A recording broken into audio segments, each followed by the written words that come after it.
which would now be very difficult absolutely to remove. But to return to affairs of private concern, I hope all goes well in your family. Mine remains in its usual situation. The good which I enjoy grows more acceptable to me by its continuance, as habit renders me less sensible of the evils I suffer. Farewell. Alex, to Calpurnia, 88.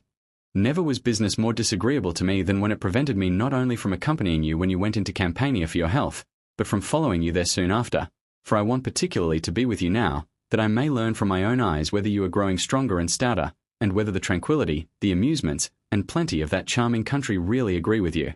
Were you in perfect health, yet I could ill support your absence, for even a moment's uncertainty of the welfare of those we tenderly love causes a feeling of suspense and anxiety. But now your sickness conspires with your absence to trouble me grievously with vague and various anxieties. I dread everything, fancy everything, and, as is natural to those who fear, conjure up the very things I most dread. Let me the more earnestly entreat you then to think of my anxiety, and write to me every day, and even twice a day. I shall be more easy, at least while I am reading your letters, though when I have read them, I shall immediately feel my fears again. Farewell. LX. To Calpurnia, you kindly tell me my absence very sensibly affects you, and that your only consolation is in conversing with my works, which you frequently substitute in my stead. I am glad that you miss me.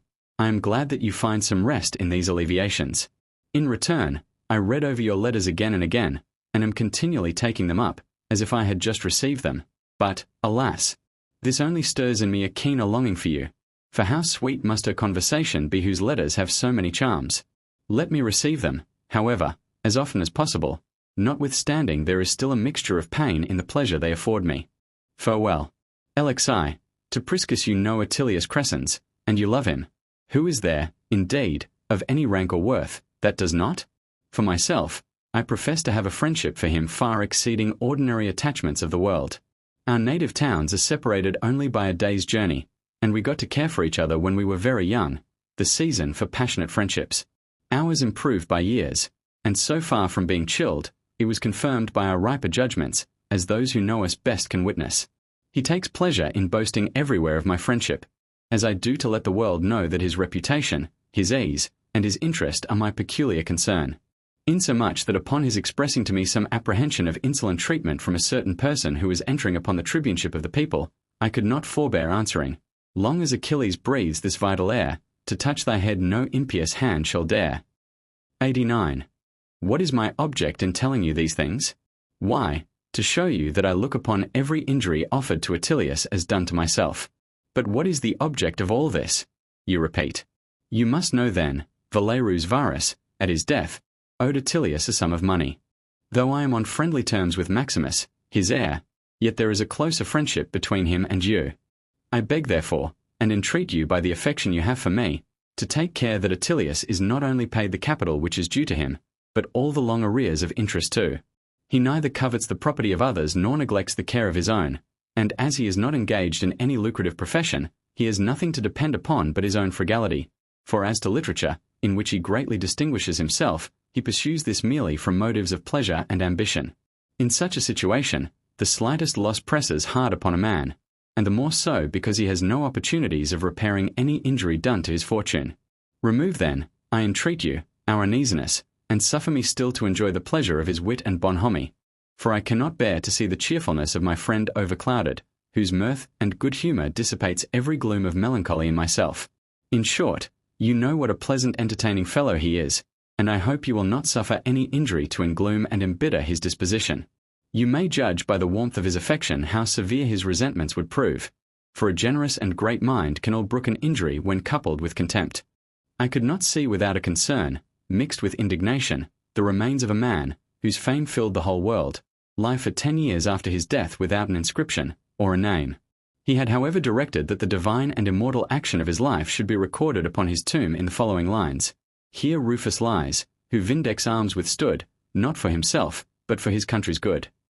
But faithful friends are so rare, and the dead so soon forgotten, that we shall be obliged ourselves to build even our very tombs, and anticipate the office of our heirs. For who is there that has no reason to fear for himself what we see has happened to Virginius, whose eminence and distinction, while rendering such treatment more shameful, so, in the same way, make it more notorious? Farewell. Alexa.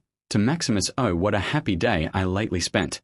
I was called by the prefect of Rome to assist him in a certain case, and had the pleasure of hearing two excellent young men, Fuscus Salinator and Numidius Quadratus, plead on the opposite sides. Their worth is equal, and each of them will one day, I am persuaded, prove an ornament not only to the present age, but to literature itself. They evinced upon this occasion an admirable probity, supported by inflexible courage. Their dress was decent, their elocution distinct, their tones were manly, their memory retentive, their genius elevated, and guided by an equal solidity of judgment. I took infinite pleasure in observing them display these noble qualities, particularly as I had the satisfaction to see that, while they looked upon me as their guide and model, they appeared to the audience as my imitators and rivals. It was a day, I cannot but repeat it again, which afforded me the most exquisite happiness, and which I shall ever distinguish with the fairest mark. For what indeed could be either more pleasing to me on the public account than to observe two such noble youths building their fame and glory upon the polite arts, or more desirable upon my own than to be marked out as a worthy example to them in their pursuits of virtue? May the gods still grant me the continuance of that pleasure. And I implore the same gods, you are my witness, to make all these who think me deserving of imitation far better than I am. Farewell. LXIV. To Romanus, you were not present at a very singular occurrence here lately. Neither was I, but the story reached me just after it had happened. Passianus Paulus, a Roman knight, of good family, and a man of peculiar learning and culture besides, composes elegies, a talent which runs in the family, for Propertius is reckoned by him amongst his ancestors, as well as being his countryman. He was lately reciting a poem which began thus, Priscus, at thy command, whereupon Javelinus Priscus, who happened to be present as a particular friend of the poet's, cried out, but he is mistaken, I did not command him. Think what laughter and merriment this occasioned. Priscus's wits, you must know, are reckoned rather unsound, 91. Though he takes a share in public business, is summoned to consultations, and even publicly acts as a lawyer, so that this behaviour of his was the more remarkable and ridiculous. Meanwhile Paulus was a good deal disconcerted by his friend's absurdity. You see how necessary it is for those who are anxious to recite their works in public to take care that the audience as well as the author are perfectly sane. Farewell. LXV. To Tacitus your request that I would send you an account of my uncle's death, in order to transmit a more exact relation of it to posterity, deserves my acknowledgments. For, if this accident shall be celebrated by your pen, the glory of it, I am well assured, will be rendered forever illustrious. And notwithstanding he perished by a misfortune, which, as it involved at the same time a most beautiful country in ruins, and destroyed so many popular cities, seems to promise him an everlasting remembrance. Notwithstanding he has himself composed many and lasting works, yet I am persuaded, the mentioning of him in your immortal writings will greatly contribute to render his name immortal.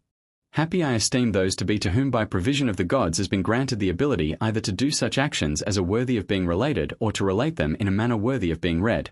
But peculiarly happy are they who are blessed with both these uncommon talents, in the number of which my uncle, as his own writings and your history will evidently prove, may justly be ranked. It is with extreme willingness, therefore, that I execute your commands, and should indeed have claimed the task if you had not enjoined it. He was at that time with the fleet under his command at Misenum. 92. On the 24th of August, about 1 in the afternoon, my mother desired him to observe a cloud which appeared of a very unusual size and shape.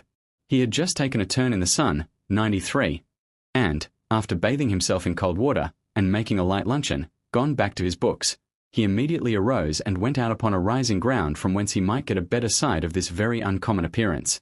A cloud, from which mountain was uncertain, at this distance, but it was found afterwards to come from Mount Vesuvius, was ascending, the appearance of which I cannot give you a more exact description of than by likening it to that of a pine tree, for it shot up to a great height in the form of a very tall trunk, which spread itself out at the top into a sort of branches, occasioned, I imagine, either by a sudden gust of air that impelled it, the force of which decreased as it advanced upwards, or the cloud itself being pressed back again by its own weight, expanded in the manner I have mentioned.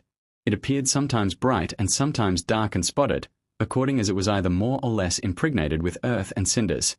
This phenomenon seemed to a man of such learning and research as my uncle extraordinary and worth further looking into. He ordered a light vessel to be got ready, and gave me leave, if I liked, to accompany him.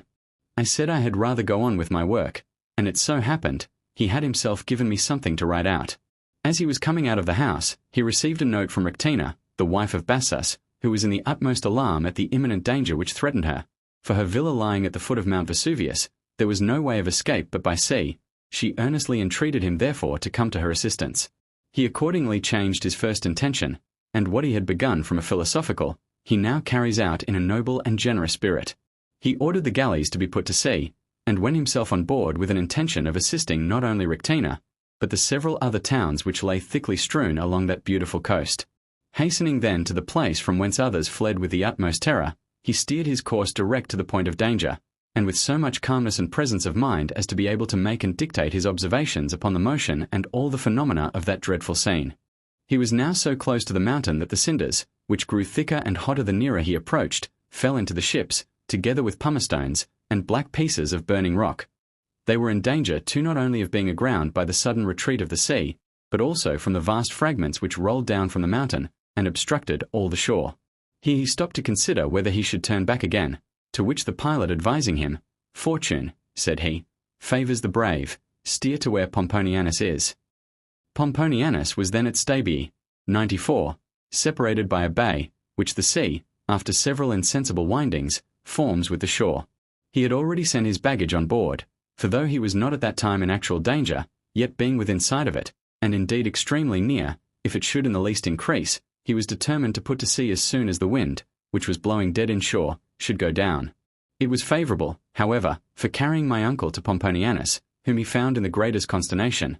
He embraced him tenderly, encouraging and urging him to keep up his spirits, and, the more effectually to soothe his fears by seeming unconcerned himself, ordered a bath to be got ready, and then, after having bathed, sat down to supper with great cheerfulness, or at least, what is just as heroic, with every appearance of it. Meanwhile broad flames shone out in several places from Mount Vesuvius, which the darkness of the night contributed to render still brighter and clearer. But my uncle, in order to soothe the apprehensions of his friend, assured him it was only the burning of the villages, which the country people had abandoned to the flames.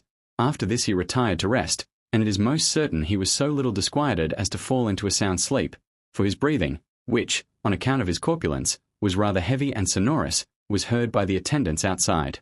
The court which led to his apartment being now almost filled with stones and ashes, if he had continued there any time longer, it would have been impossible for him to have made his way out. So he was awoke and got up, and went to Pomponianus and the rest of his company, who were feeling too anxious to think of going to bed. They consulted together whether it would be most prudent to trust to the houses, which now rocked from side to side with frequent and violent concussions as though shaken from their very foundations, or fly to the open fields, where the calcined stones and cinders, though light indeed, yet fell in large showers, and threatened destruction. In this choice of dangers they resolved for the fields, a resolution which, while the rest of the company were hurried into by their fears, my uncle embraced upon cool and deliberate consideration. They went out then, having pillows tied upon their heads with napkins, and this was their whole defence against the storm of stones that fell round them.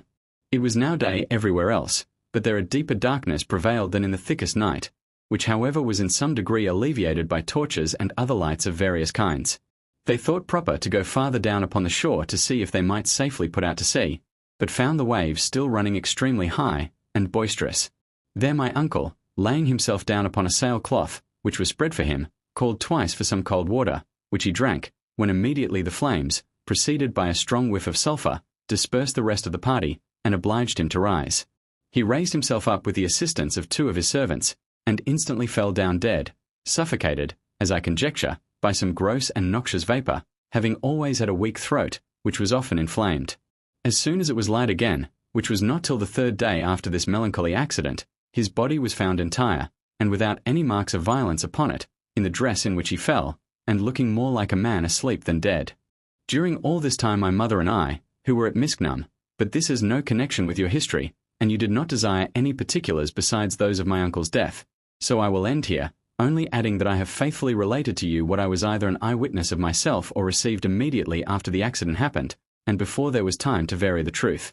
You will pick out of this narrative whatever is most important, for a letter is one thing, a history another. It is one thing writing to a friend, another thing writing to the public. Farewell. LXVI, to Cornelius Tacitus, a letter which, in compliance with your request, I wrote to you concerning the death of my uncle has raised, it seems, your curiosity to know what terrors and dangers attended me while I continued at Misenum. For there, I think, my account broke off, though my shocked soul recoils, my tongue shall tell. My uncle having left us, I spent such time as was left on my studies. It was on their account indeed that I had stopped behind, till it was time for my bath. After which I went to supper, and then fell into a short and uneasy sleep. There had been noticed for many days before a trembling of the earth, which did not alarm us much, as this is quite an ordinary occurrence in Campania, but it was so particularly violent that night that it not only shook but actually overturned, as it would seem, everything about us. My mother rushed into my chamber, where she found me rising, in order to awaken her. We sat down in the open court of the house, which occupied a small space between the buildings and the sea. As I was at that time but 18 years of age, I know not whether I should call my behaviour, in this dangerous juncture, courage or folly, but I took up Livy, and amused myself with turning over that author, and even making extracts from him, as if I had been perfectly at my leisure. Just then, a friend of my uncle's, who had lately come to him from Spain, joined us, and observing me sitting by my mother with a book in my hand, reproved her for her calmness, and me at the same time for my careless security. Nevertheless I went on with my author. Though it was now morning, the light was still exceedingly faint and doubtful, the buildings all around us tottered, and though we stood upon open ground, yet as the place was narrow and confined, there was no remaining without imminent danger. We therefore resolved to quit the town.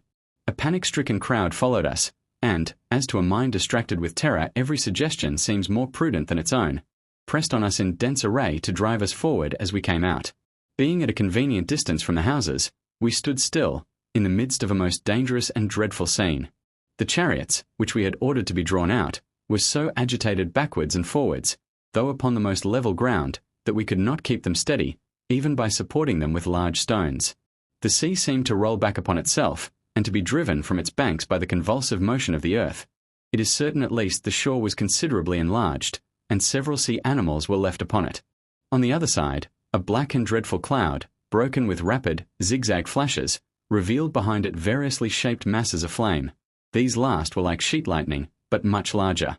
Upon this our Spanish friend, whom I mentioned above, addressing himself to my mother and me with great energy and urgency, "If your brother," he said, "if your uncle be safe, he certainly wishes you may be so too, but if he perished, it was his desire, no doubt, that you might both survive him. Why therefore do you delay your escape a moment?" We could never think of our own safety, we said, while we were uncertain of his. Upon this our friend left us, and withdrew from the danger with the utmost precipitation. Soon afterwards, the cloud began to descend, and cover the sea. It had already surrounded and concealed the island of Capri and the promontory of Misenum. My mother now besought, urged, even commanded me to make my escape at any rate, which, as I was young, I might easily do. As for herself, she said, her age and corpulency rendered all attempts of that sort impossible. However, she would willingly meet death if she could have the satisfaction of seeing that she was not the occasion of mine. But I absolutely refused to leave her, and, taking her by the hand, compelled her to go with me. She complied with great reluctance, and not without many reproaches to herself for retarding my flight. The ashes now began to fall upon us, though in no great quantity. I looked back. A dense dark mist seemed to be following us, spreading itself over the country like a cloud. "Let us turn out of the high road," I said, "while we can still see, for fear that, should we fall in the road, we should be pressed to death in the dark, by the crowds that are following us." We had scarcely sat down when night came upon us, not such as we have when the sky is cloudy, or when there is no moon, but that of a room when it is shut up, and all the lights put out. You might hear the shrieks of women, the screams of children, and the shouts of men, some calling for their children, others for their parents, others for their husbands, and seeking to recognize each other by the voices that replied, one lamenting his own fate, another that of his family, some wishing to die, from the very fear of dying, some lifting their hands to the gods, but the greater part convinced that there were now no gods at all, and that the final endless night of which we have heard had come upon the world. 95. Among these there were some who augmented the real terrors by others imaginary or wilfully invented. I remember some who declared that one part of Misenum had fallen, that another was on fire.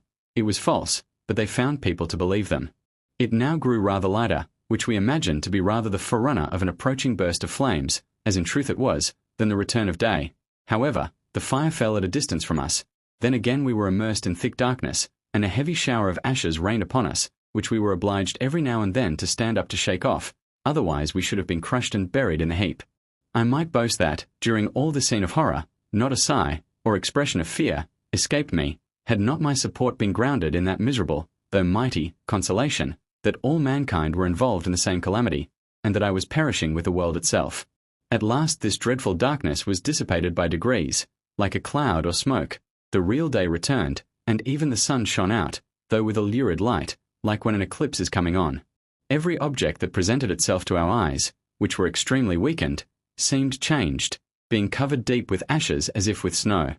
We returned to Misenum, where we refreshed ourselves as well as we could, and passed an anxious night between hope and fear, though, indeed, with a much larger share of the latter, for the earthquake still continued, while many frenzied persons ran up and down heightening their own and their friends' calamities by terrible predictions.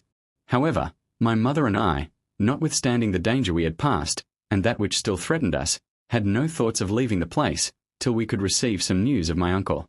And now, you will read this narrative without any view of inserting it in your history, of which it is not in the least worthy, and indeed you must put it down to your own request if it should appear not worth even the trouble of a letter. Farewell. LX7. To Mesa, how much does the fame of human actions depend upon the station of those who perform them? The very same conduct shall be either applauded to the skies or entirely overlooked, just as it may happen to proceed from a person of conspicuous or obscure rank. I was sailing lately upon our lake, 96, with an old man of my acquaintance, who desired me to observe a villa situated upon its banks, which had a chamber overhanging the water. From that room, said he, a woman of our city threw herself and her husband. Upon inquiring into the cause, he informed me that her husband having been long afflicted with an ulcer in those parts which modesty conceals, she prevailed with him at last to let her inspect the sore, assuring him at the same time that she would most sincerely give her opinion whether there was a possibility of its being cured. Accordingly, upon viewing the ulcer, she found the case hopeless, and therefore advised him to put an end to his life, she herself accompanying him, even leading the way by her example, and being actually the means of his death, for tying herself to her husband, she plunged with him into the lake. Though this happened in the very city where I was born, I never heard it mentioned before, and yet that this action is taken less notice of than that famous one of Aria's, is not because it was less remarkable, but because the person who performed it was more obscure. Farewell. Alexvia. To Servianus, I am extremely glad to hear that you intend your daughter for Fusca Salinator, and congratulate you upon it. His family is patrician, 97, and both his father and mother are persons of the most distinguished merit. I am doubtful, then, whether I should advise you to pursue the method which I observed myself on the same occasion.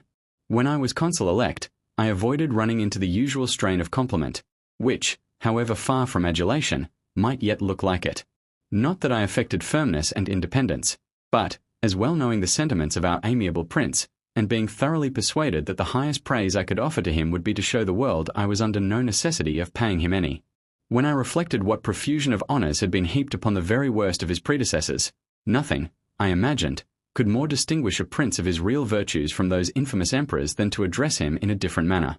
And this I thought proper to observe in my speech, lest it might be suspected I passed over his glorious acts, not out of judgment, but inattention.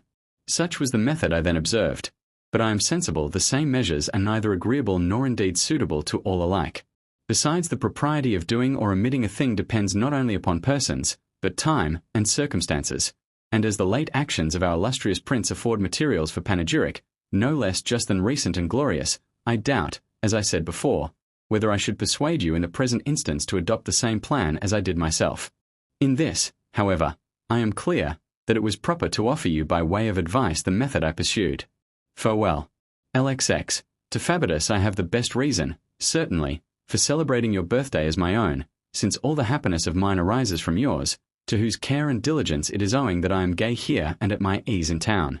Your Camillian villa, 100, in Campania has suffered by the injuries of time, and is falling into decay.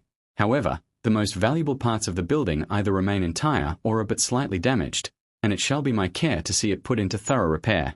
Though I flatter myself I have many friends, yet I have scarcely any of the sort you inquire after, and which the affair you mention demands. All mine lie among those whose employments engage them in town, whereas the conduct of country business requires a person of a robust constitution, and bred up to the country, to whom the work may not seem hard, nor the office beneath him, and who does not feel a solitary life depressing.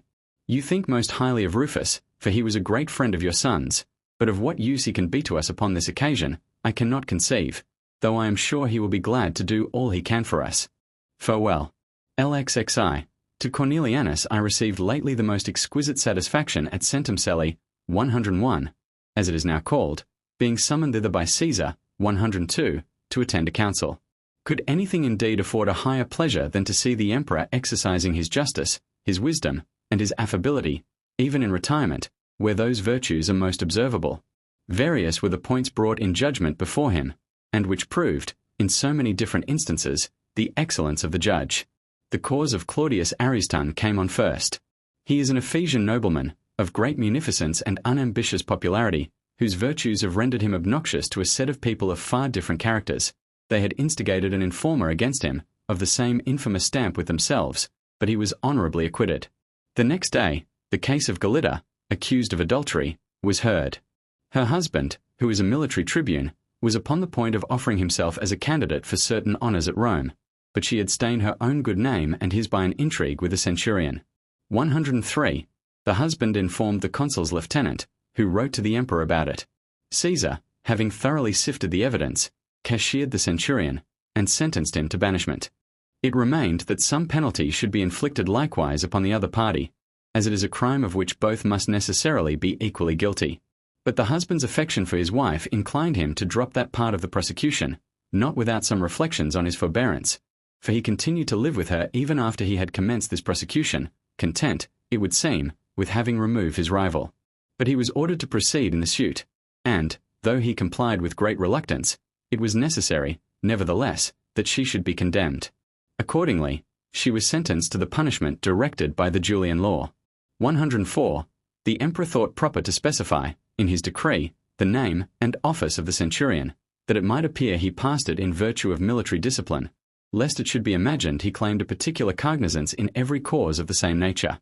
The third day was employed in examining into an affair which had occasioned a good deal of talk and various reports. It was concerning the codicils of Julius Tyro, part of which was plainly genuine, while the other part, it was alleged, was forged. The persons accused of this fraud were Sempronius Senecio, a Roman knight, and Eurythmus, Caesar's freedman and procurator. 105. The heirs jointly petitioned the emperor, when he was in Dacia, 106, that he would reserve to himself the trial of this cause, to which he consented. On his return from that expedition, he appointed a day for the hearing, and when some of the heirs, as though out of respect to Eurythmus, offered to withdraw the suit, the emperor nobly replied, "He is not Polycletus, 107, nor am I Nero." However, he indulged the petitioners with an adjournment, and the time being expired, he now sat to hear the cause. Two of the heirs appeared, and desired that either their whole number might be compelled to plead, as they had all joined in the information, or that they also might have leave to withdraw. Caesar delivered his opinion with great dignity and moderation, and when the counsel on the part of Senecio and Eurythmus had represented that unless their clients were heard, they would remain under the suspicion of guilt, "I am not concerned," said the emperor, "what suspicions they may lie under, it is I that am suspected." And then turning to us, "Advise me," said he, "how to act in this affair, for you see they complain when allowed to withdraw their suit." At length, by the advice of the council, he ordered notice to be given to the heirs that they should either proceed with the case or each of them justify their reasons for not doing so, otherwise that he would pass sentence upon them as calumniators. 108. Thus you see how usefully and seriously we spent our time, which however was diversified with amusements of the most agreeable kind. We were every day invited to Caesar's table, which, for so great a prince, was spread with much plainness and simplicity. There we were either entertained with interludes or passed the night in the most pleasing conversation. When we took our leave of him the last day, he made each of us presents, so studiously polite is Caesar. As for myself, I was not only charmed with the dignity and wisdom of the judge, the honour done to the assessors, the ease and unreserved freedom of our social intercourse, but with the exquisite situation of the place itself. This delightful villa is surrounded by the greenest meadows, and overlooks the shore, which bends inwards, forming a complete harbour. The left arm of this port is defended by exceedingly strong works, while the right is in process of completion. An artificial island, which rises at the mouth of the harbour, breaks the force of the waves, and affords a safe passage to ships on either side. This island is formed by a process worth seeing. Stones of a most enormous size are transported hither in a large sort of pontoons, and being piled one upon the other, are fixed by their own weight, gradually accumulating in the manner, as it were, of a natural mound. It already lifts its rocky back above the ocean, while the waves which beat upon it, being broken and tossed to an immense height, foam with a prodigious noise, and whiten all the surrounding sea. To these stones are added wooden piers, which in process of time will give it the appearance of a natural island. This haven is to be called by the name of its great author, 109, and will prove of infinite benefit, by affording a secure retreat to ships on that extensive and dangerous coast. Farewell. LXXA. To Maximus, you did perfectly right in promising a gladiatorial combat to our good friends the citizens of Verona, who have long loved, looked up to, and honoured you, while it was from that city too you received that amiable object of your most tender affection, your late excellent wife. And since you owed some monument or public representation to her memory, what other spectacle could you have exhibited more appropriate to the occasion? Besides, you were so unanimously pressed to do so that to have refused would have looked more like hardness than resolution. The readiness too with which you granted their petition, and the magnificent manner in which you performed it, is very much to your honour, for a greatness of soul is seen in these smaller instances, as well as in matters of higher moment. I wish the African panthers, which you had largely provided for this purpose, had arrived on the day appointed, but though they were delayed by the stormy weather, the obligation to you is equally the same, since it was not your fault that they were not exhibited. Farewell. Alexis, to Restitutus, this obstinate illness of yours alarms me, and though I know how extremely temperate you are, yet I fear lest your disease should get the better of your moderation. Let me entreat you then to resist it with a determined abstemiousness, a remedy, be assured, of all others the most laudable as well as the most salutary. Human nature itself admits the practicability of what I recommend.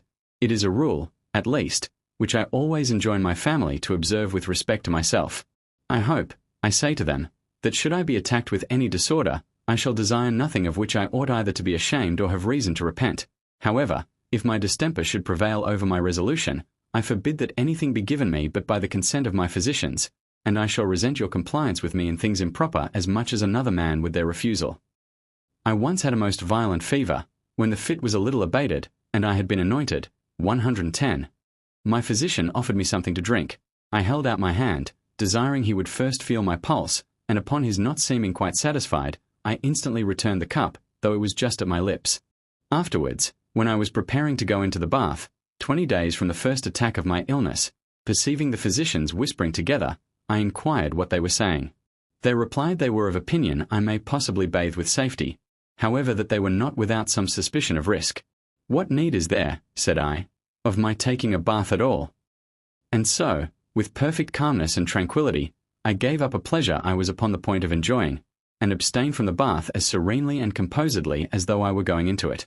I mention this, not only by way of enforcing my advice by example, but also that this letter may be a sort of tie upon me to persevere in the same resolute abstinence for the future. Farewell. LXXIV. To Calpurnia, 111. You will not believe what a longing for you possesses me. The chief cause of this is my love, and then we have not grown used to be apart. So it comes to pass that I lie awake a great part of the night, thinking of you, and that by day, when the hours return at which I was wont to visit you, my feet take me, as it is so truly said, to your chamber, but not finding you there, I return, sick and sad at heart, like an excluded lover. The only time that is free from these torments is when I am being worn out at the bar, and in the suits of my friends. Judge you what must be my life when I find my repose in toil, my solace in wretchedness and anxiety. Farewell. LXXV. To Macrinus a very singular and remarkable accident has happened in the affair of Varanus, 112, the result of which is yet doubtful. The Bithynians, it is said, have dropped their prosecution of him, being convinced at last that it was rashly undertaken. A deputy from that province is arrived, who has brought with him a decree of their assembly, copies of which he has delivered to Caesar, 113, and to several of the leading men in Rome, and also to us, the advocates for Varanus. Magnus, 114. Nevertheless, whom I mentioned in my last letter to you, persists in his charge, to support which he is incessantly teasing the worthy Nigrinus. This excellent person was counsel for him in his former petition to the consuls, that Varanus might be compelled to produce his accounts. Upon this occasion, as I attended Varanus merely as a friend, I determined to be silent. I thought it highly imprudent for me, as I was appointed his counsel by the Senate, to attempt to defend him as an accused person, when it was his business to insist that there was actually no charge subsisting against him. However, when Nigrinus had finished his speech, the consuls turning their eyes upon me, I rose up, and, when you shall hear, I said, what the real deputies from the province have to object against the motion of Nigrinus, you will see that my silence was not without just reason. Upon this Nigrinus asked me, to whom are these deputies sent? I replied, to me among others, I have the decree of the province in my hands. He returned, That is a point which, though it may be clear to you, I am not so well satisfied of. To this I answered, Though it may not be so evident to you, who are concerned to support the accusation, it may be perfectly clear to me, who am on the more favourable side. Then Polyaenus, the deputy from the province, acquainted the Senate with the reasons for superseding the prosecution, but desired it might be without prejudice to Caesar's determination. Magnus answered him. Polyaenus replied, As for myself, I only now and then threw in a word, observing in general a complete silence. For I have learned that upon some occasions it is as much an orator's business to be silent as to speak, and I remember, in some criminal cases, to have done even more service to my clients by a discreet silence than I could have expected from the most carefully prepared speech. To enter into the subject of eloquence is indeed very foreign to the purpose of my letter, yet allow me to give you one instance in proof of my last observation. A certain lady having lost a son suspected that his freedmen, whom he had appointed co-heirs with her, were guilty of forging the will and poisoning him. Accordingly she charged them with the fact before the emperor, who directed Julianus Suburanus to try the cause. I was counsel for the defendants, and the case being exceedingly remarkable, and the counsel engaged on both sides of eminent ability, it drew together a very numerous audience. The issue was, the servants being put to the torture, my clients were acquitted. But the mother applied a second time to the emperor, pretending she had discovered some new evidence. Suburanus was therefore directed to hear the cause, and see if she could produce any fresh proofs. Julius Africanus was counsel for the mother, a young man of good parts, but slender experience. He is grandson to the famous orator of that name, of whom it is reported that Passienus Crispus, hearing him one day plead, archly said, Very fine, I must confess, very fine, but is all this fine speaking to the purpose? Julius Africanus, I say, having made a long harangue, and exhausted the portion of time allotted to him, said, I beg you, Suburanus, to allow me to add one word more. When he had concluded, and the eyes of the whole assembly had been fixed a considerable time upon me, I rose up. I would have answered Africanus, said I, if he had added that one word he begged leave to do, in which I doubt not he would have told us all that we had not heard before. I do not remember to have gained so much applause by any speech that I ever made as I did in this instance by making none. Thus the little that I had hitherto said for Varanus was received with the same general approbation. The consuls, agreeably to the request of Polyaenus, reserved the whole affair for the determination of the emperor, whose resolution I impatiently wait for, as that will decide whether I may be entirely secure and easy with respect to Varanus, or must again renew all my trouble and anxiety upon his account. Farewell. LXXVI. To Tuscus you desire my opinion as to the method of study you should pursue, in that retirement to which you have long since withdrawn. In the first place, then, I look upon it as a very advantageous practice, and it is what many recommend, to translate either from Greek into Latin or from Latin into Greek. By this means you acquire propriety and dignity of expression, and a variety of beautiful figures, and an ease and strength of exposition, and in the imitation of the best models a facility of creating such models for yourself. Besides, those things which you may possibly have overlooked in an ordinary reading cannot escape you in translating, and this method will also enlarge your knowledge and improve your judgment. It may not be amiss, after you have read an author, to turn, as it were, to his rival, and attempt something all your own upon the same topic, and then make a careful comparison between your performance and his, in order to see in what points either you or he may be the happier. You may congratulate yourself indeed if you shall find in some things that you have the advantage of him, while it will be a great mortification if he is always superior. You may sometimes select very famous passages and compete with what you select. The competition is daring enough, but, as it is private, cannot be called impudent. Not but that we have seen instances of persons who have publicly entered this sort of lists with great credit to themselves, and, while they did not despair of overtaking, have gloriously outstripped those whom they thought it sufficient honour to follow. A speech no longer fresh in your memory, you may take up again. You will find plenty in it to leave unaltered, but still more to reject.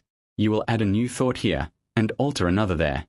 It is a laborious and tedious task, I own, thus to re-inflame the mind after the first heat is over, to recover an impulse when its force has been checked and spent, and, worse than all, to put new limbs into a body already complete without disturbing the old.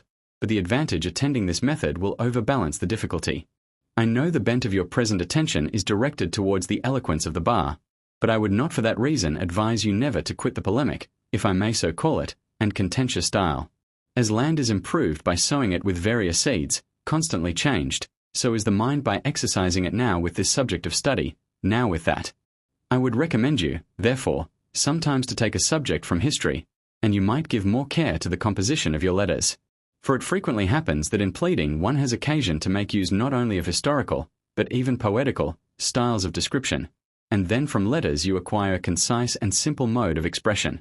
You will do quite right again in refreshing yourself with poetry. When I say so, I do not mean that species of poetry which turns upon subjects of great length and continuity, such being suitable only for persons of leisure, but those little pieces of the sprightly kind of poesy, which serve as proper reliefs to, and are consistent with, employments of every sort. They commonly go under the title of poetical amusements, but these amusements have sometimes gained their authors as much reputation as works of a more serious nature. And thus, for while I am exhorting you to poetry, why should I not turn poet myself?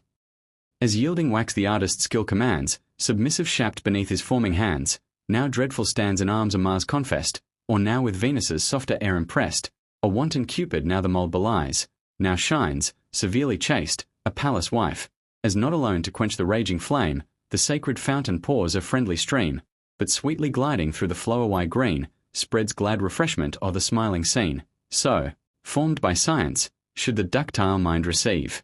Distinct, each various art refined.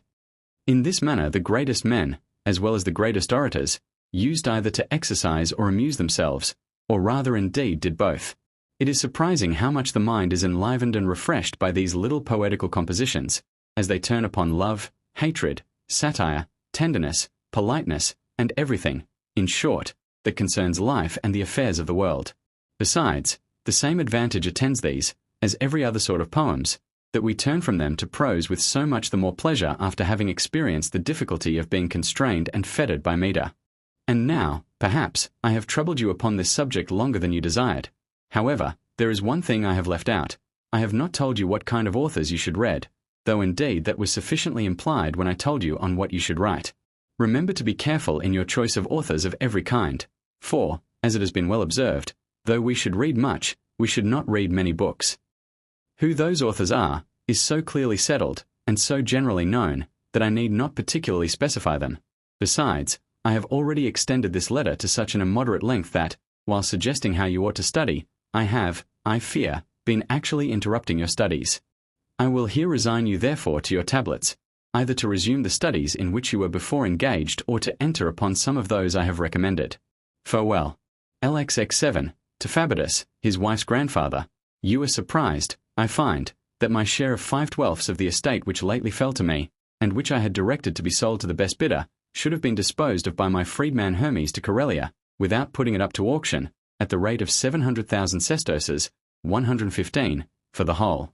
And as you think it might have fetched 900,000, 116, you are so much the more desirous to know whether I am inclined to ratify what he has done. I am, and listen, while I tell you why, for I hope that not only you will approve, but also that my fellow-coers will excuse me for having, upon a motive of superior obligation, separated my interest from theirs. I have the highest esteem for Corellia, both as the sister of Rufus, whose memory will always be a sacred one to me, and as my mother's intimate friend. Besides, that excellent man Minucius Tuscus, her husband, has every claim to my affection that a long friendship can give him, as there was likewise the closest intimacy between her son and me, so much so indeed that I fixed upon him to preside at the games which I exhibited when I was elected praetor. This lady, when I was last in the country, expressed a strong desire for some place upon the borders of our Lake of Comum. I therefore made her an offer, at her own price, of any part of my land there, except what came to me from my father and mother, for that I could not consent to part with, even to Corellia, and accordingly when the inheritance in question fell to me, I wrote to let her know it was to be sold. This letter I sent by Hermes, who, upon her requesting him that he would immediately make over to her my proportion of it, consented. Am I not then obliged to confirm what my freedman has thus done in pursuance of my inclinations? I have only to entreat my fellow-coers that they will not take it ill at my hands that I have made a separate sale of what I had certainly a right to dispose of. They are not bound in any way to follow my example, since they have not the same connections with Corellia. They are at full liberty therefore to be guided by interest, which in my own case I chose to sacrifice to friendship. Farewell. LXX, to Corellia you are truly generous to desire and insist that I take for my share of the estate you purchased of me, not after the rate of 700,000 sesterces for the whole, as my freedman sold it to you, but in the proportion of 900,000, agreeably to what you gave to the farmers of the 20th for their part.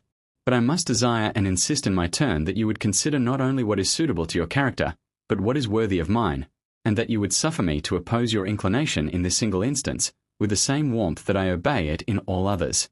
Farewell. LXXX. Tassila. Every author has his particular reasons for reciting his works. Mine, I have often said, are, in order, if any error should have escaped my own observation, as no doubt they do escape it sometimes, to have it pointed out to me. I cannot therefore but be surprised to find, what your letter assures me, that there are some who blame me for reciting my speeches, unless, perhaps, they are of opinion that this is the single species of composition that ought to be held exempt from any correction. If so, I would willingly ask them why they allow, if indeed they do allow, that history may be recited, since it is a work which ought to be devoted to truth, not ostentation? Or why tragedy, as it is composed for action and the stage, not for being read to a private audience? Or lyric poetry, as it is not a reader, but a chorus of voices and instruments that it requires? They will reply, perhaps, that in the instances referred to custom has made the practice in question usual. I should be glad to know, then, if they think the person who first introduced this practice is to be condemned? Besides, the rehearsal of speeches is no unprecedented thing either with us or the Grecians. Still, perhaps, they will insist that it can answer no purpose to recite a speech which has already been delivered. True, if one were immediately to repeat the very same speech word for word, and to the very same audience, but if you make several additions and alterations, if your audience is composed partly of the same, and partly of different persons, and the recital is at some distance of time, why is there less propriety in rehearsing your speech than in publishing it? But it is difficult, the objectors urge, to give satisfaction to an audience by the mere recital of a speech. That is a consideration which concerns the particular skill and pains of the person who rehearses, but by no means holds good against recitation in general. The truth is, it is not whilst I am reading, but when I am read, that I aim at approbation, and upon this principle I omit no sort of correction. In the first place, I frequently go carefully over what I have written, by myself. After this I read it out to 2 or 3 friends, and then give it to others to make their remarks.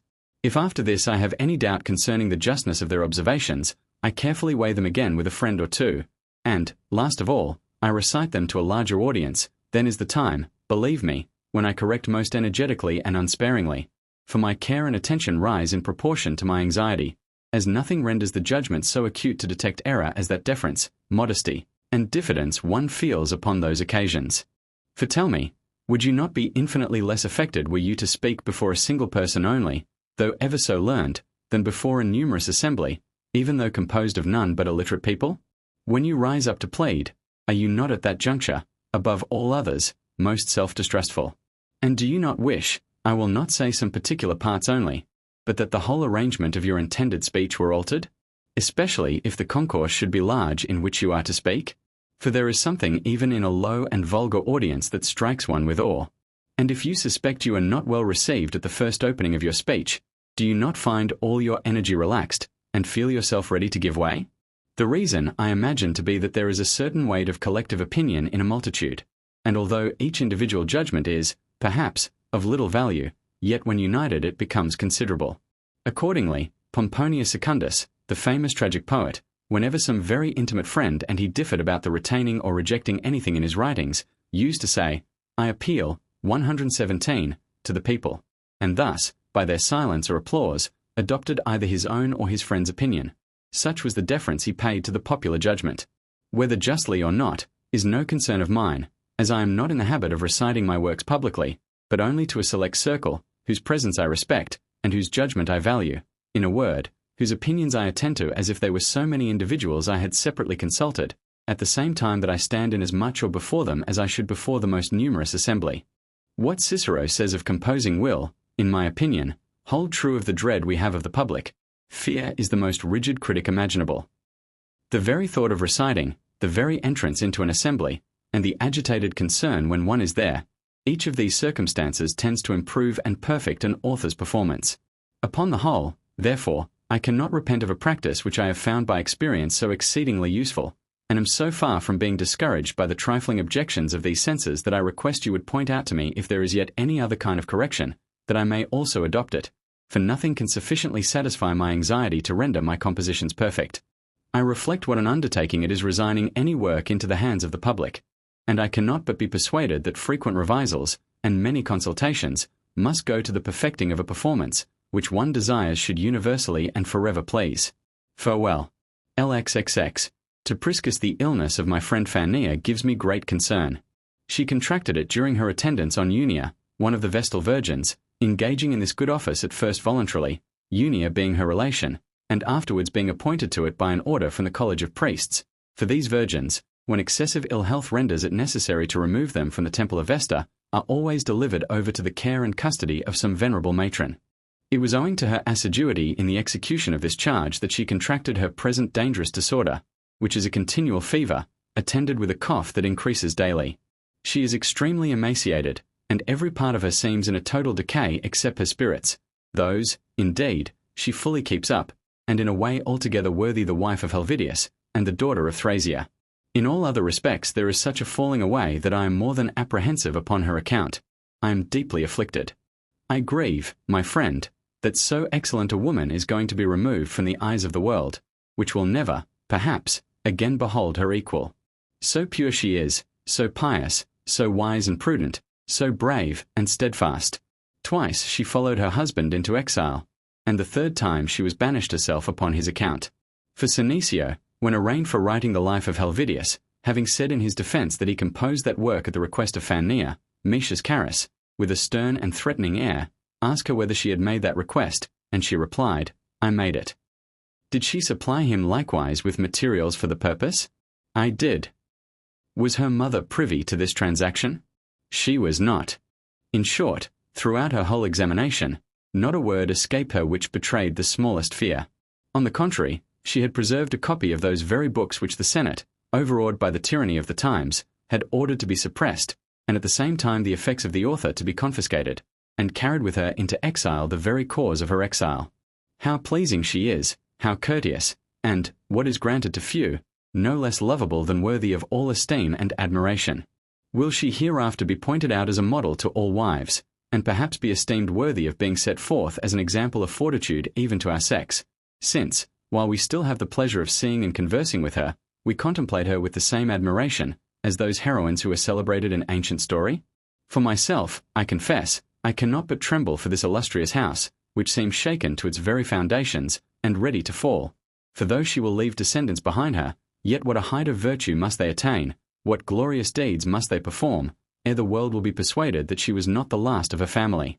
It is an additional affliction and anguish to me that by her death I seem to lose her mother a second time, that worthy mother, and what can I say higher in her praise? Of so noble a woman, who, as she was restored to me in her daughter, so she will now again be taken from me, and the loss of Phania will thus pierce my heart at once with a fresh, and at the same time reopened, wound. I so truly loved and honoured them both, that I know not which I loved the best. A point they desired might ever remain undetermined. In their prosperity and their adversity I did them every kindness in my power, and was their comforter in exile, as well as their avenger at their return. But I have not yet paid them what I owe, and am so much the more solicitous for the recovery of this lady, that I may have time to discharge my debt to her. Such is the anxiety and sorrow under which I write this letter. But if some divine power should happily turn it into joy, I shall not complain of the alarms I now suffer. Farewell. LXXXI. To Geminius Numidia Quadratilla is dead, having almost reached her 80th year. She enjoyed, up to her last illness, uninterrupted good health, and was unusually stout and robust for one of her sex. She has left a very prudent will, having disposed of 2/3 of her estate to her grandson, and the rest to her granddaughter. The young lady I know very slightly, but the grandson is one of my most intimate friends. He is a remarkable young man, and his merit entitles him to the affection of a relation, even where his blood does not. Notwithstanding his remarkable personal beauty, he escaped every malicious imputation both whilst a boy and when a youth. He was a husband at 24, and would have been a father if Providence had not disappointed his hopes. He lived in the family with his grandmother, who was exceedingly devoted to the pleasures of the town, yet observed great severity of conduct himself, while always perfectly deferential and submissive to her. She retained a set of pantomimes, and was an encourager of this class of people to a degree inconsistent with one of her sex and rank. But Quadratus never appeared at these entertainments, whether she exhibited them in the theatre or in her own house, nor indeed did she require him to be present. I once heard her say, when she was recommending to me the supervision of her grandson's studies, that it was her custom, in order to pass away some of those unemployed hours with which female life abounds, to amuse herself with playing at chess, or seeing the mimicry of her pantomimes, but that, whenever she engaged in either of those amusements, she constantly sent away her grandson to his studies. She appeared to me to act thus as much out of reverence for the youth as from affection. I was a good deal surprised, as I am sure you will be too, at what he told me the last time the Pontifical Games, 118, were exhibited. As we were coming out of the theatre together, where we had been entertained with a show of these pantomimes, "Do you know," said he, "today is the first time I ever saw my grandmother's freedman dance." Such was the grandson's speech, while a set of men of a far different stamp, in order to do honour to Quadratilla, I'm ashamed to call it honour, were running up and down the theatre, pretending to be struck with the utmost admiration and rapture at the performances of those pantomimes, and then imitating in musical chant the mien and manner of their lady patroness. But now all the reward they have got, in return for their theatrical performances, is just a few trivial legacies, which they have the mortification to receive from an heir who was never so much as present at these shows. I send you this account, knowing you do not dislike hearing town news, and because, too, when any occurrence is given me pleasure, I love to renew it again by relating it. And indeed this instance of affection in Quadratilla, and the honour done therein to that excellent youth her grandson, has afforded me a very sensible satisfaction, as I extremely rejoice that the house which once belonged to Cassius, 119, the founder and chief of the Cassian school, is come into the possession of one no less considerable than its former master. For my friend will fill it and become it as he ought, and its ancient dignity, lustre, and glory will again revive under Quadratus, who, I am persuaded, will prove as eminent an orator as Cassius was a lawyer. Farewell. LXXXII. To Maximus, the lingering disorder of a friend of mine gave me occasion lately to reflect that we are never so good as when oppressed with illness. Where is the sick man who is either solicited by avarice or inflamed with lust? At such a season he is neither a slave of love nor the fool of ambition. Wealth he utterly disregards, and is content with ever so small a portion of it, as being upon the point of leaving even that little. It is then he recollects there are gods, and that he himself is but a man. No mortal is then the object of his envy, his admiration, or his contempt, and the tales of slander neither raise his attention nor feed his curiosity. His dreams are only of baths and fountains. These are the supreme objects of his cares and wishes, while he resolves, if he should recover, to pass the remainder of his days in ease and tranquillity, that is, to live innocently and happily. I may therefore lay down to you and myself a short rule, which the philosophers have endeavoured to inculcate at the expense of many words, and even many volumes, that we should try and realize in health those resolutions we form in sickness. Farewell. LXXX. To Sir, at a present recess from business we are now enjoying affords you leisure to give, and me to receive, instruction. I am extremely desirous therefore to know whether you believe in the existence of ghosts, and that they have a real form, and are a sort of divinities, or only the visionary impressions of a terrified imagination. What particularly inclines me to believe in their existence is a story which I heard of Curtius Rufus. When he was in low circumstances and unknown in the world, he attended the governor of Africa into that province. One evening, as he was walking in the public portico, there appeared to him the figure of a woman, of unusual size and of beauty more than human. And as he stood there, terrified and astonished, she told him she was the tutelary power that presided over Africa, and was come to inform him of the future events of his life, that he should go back to Rome, to enjoy high honours there, and return to that province invested with the proconsular dignity, and there should die. Every circumstance of this prediction actually came to pass. It is said farther that upon his arrival at Carthage, as he was coming out of the ship, the same figure met him upon the shore.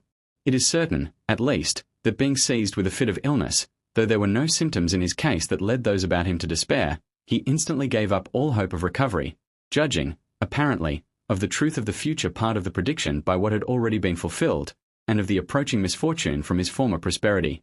Now the following story, which I am going to tell you just as I heard it, is it not more terrible than the former, while quite as wonderful? There was at Athens a large and roomy house, which had a bad name, so that no one could live there.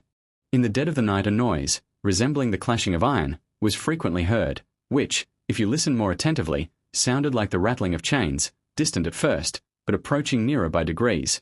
Immediately afterwards a spectre appeared in the form of an old man, of extremely emaciated and squalid appearance, with a long beard and dishevelled hair, rattling the chains on his feet and hands. The distressed occupants meanwhile passed their wakeful nights under the most dreadful terrors imaginable.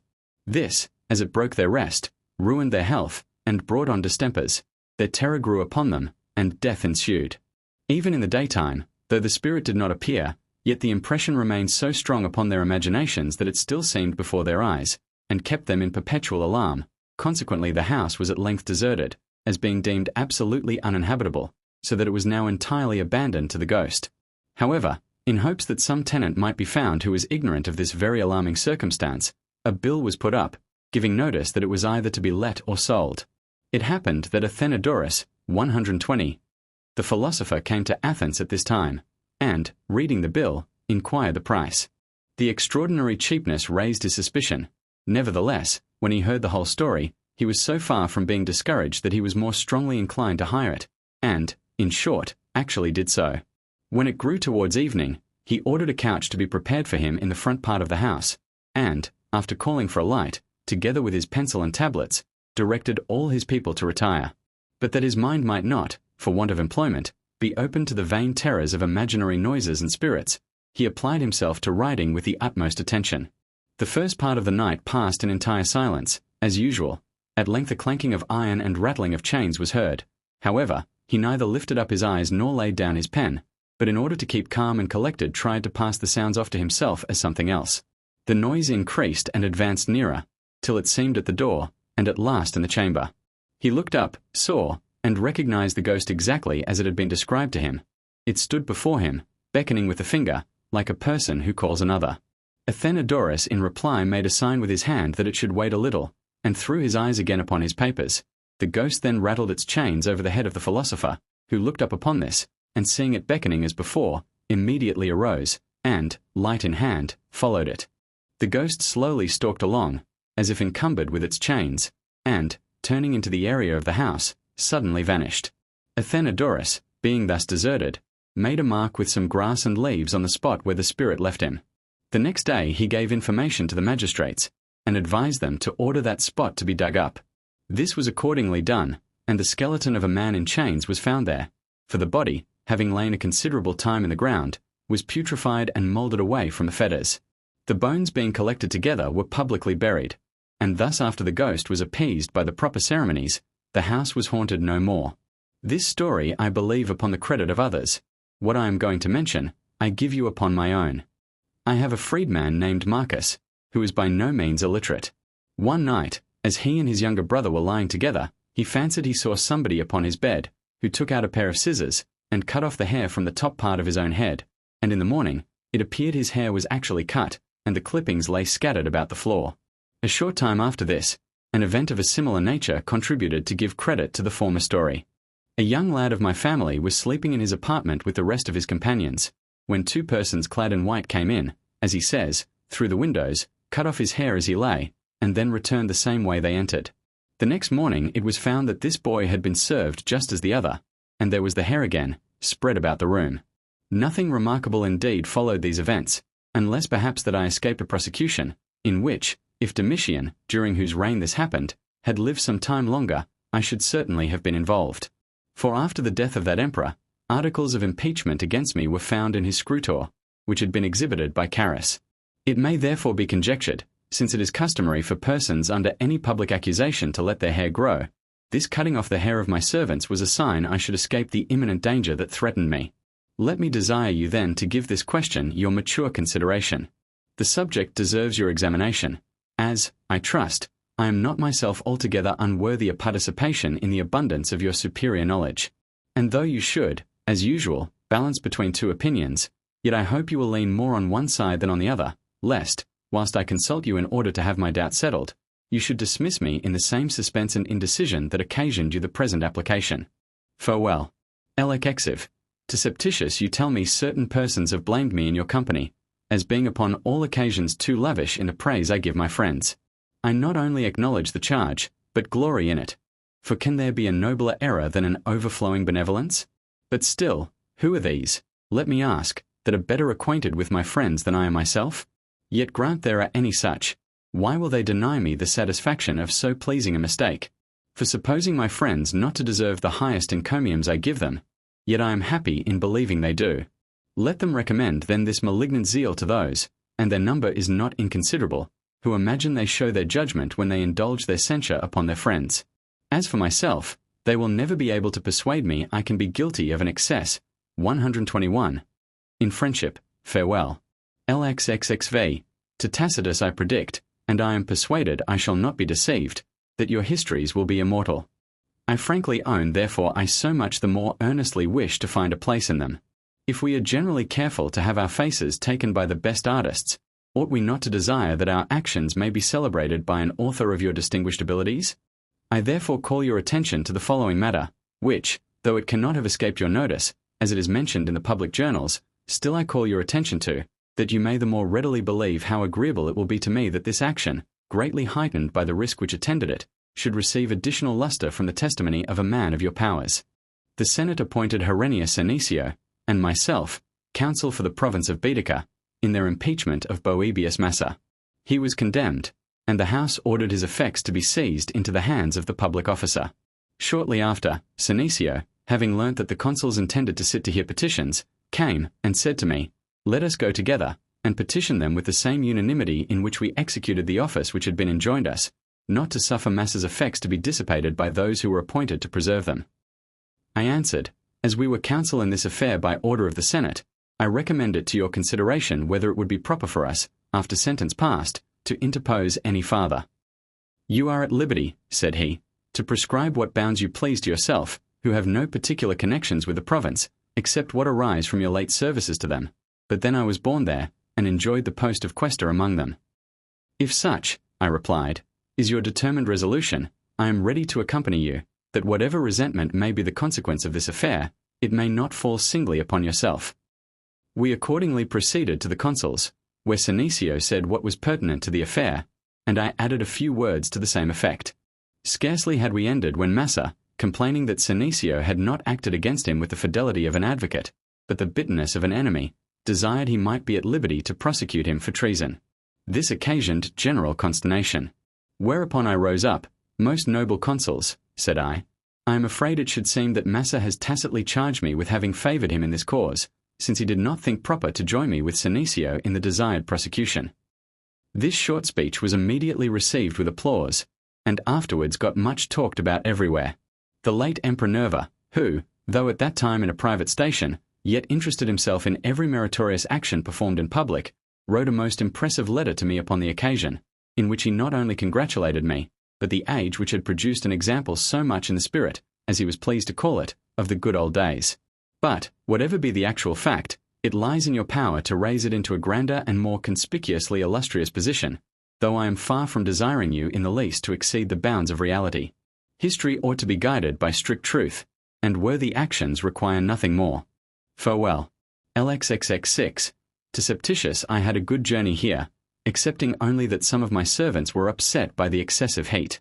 Poor Encolpius, my reader, 122, who is so indispensable to me in my studies and amusements, was so affected with the dust that it brought on a spitting of blood, an accident which will prove no less unpleasant to me than unfortunate to himself, should he be thereby rendered unfit for the literary work in which he so greatly excels. If that should unhappily result, where shall I find one who will read my work so well, or appreciate them so thoroughly as he? Whose tones will my ears drink in as they do his? But the gods seem to favour our better hopes, as the bleeding is stopped, and the pain abated. Besides, he is extremely temperate, while no concern is wanting on my part or care on his physicians. This, together with the wholesomeness of the air, and the quiet of retirement, gives us reason to expect that the country will contribute as much to the restoration of his health as to his rest. Farewell. LXXXV. To Calvisius other people visit their estates in order to recruit their purses, whilst I go to mine only to return so much the poorer. I had sold my vintage to the merchants, who were extremely eager to purchase it, encouraged by the price it then bore, and what it was probable it would rise to. However, they were disappointed in their expectations. Upon this occasion to have made the same general abatement to all would have been much the easiest, though not so equitable a method. Now I hold it particularly worthy of a man of honour to be governed by principles of strict equity in his domestic as well as public conduct, in little matters as in great ones, in his own concerns as well as in those of others. And if every deviation from rectitude is equally criminal, 123, every approach to it must be equally praiseworthy. So accordingly I remitted to all in general 1/8 part of the price they had agreed to give me, that none might go away without some compensation. Next, I particularly considered those who had advanced the largest sums towards their purchase, and done me so much the more service, and been greater sufferers themselves. To those, therefore, whose purchase amounted to more than 10,000 sesterces, 124, I returned, over and above that which I may call the general and common eighth, a tenth part of what they had paid beyond that sum. I fear I do not express myself sufficiently clearly. I will endeavour to explain my meaning more fully. For instance, suppose a man had purchased of me to the value of 15,000 sesterces, 125. I remitted to him 1/8 part of that whole sum, and likewise 1/10 of 5,000. 126.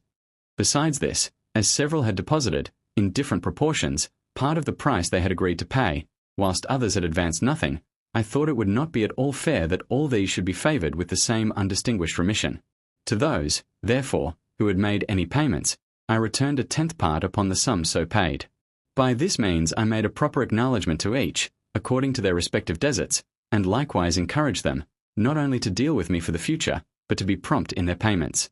This instance of my good nature or my judgment, call it which you please, was a considerable expense to me. However, I found my account in it, for all the country greatly approved both of the novelty of these abatements and the manner in which I regulated them.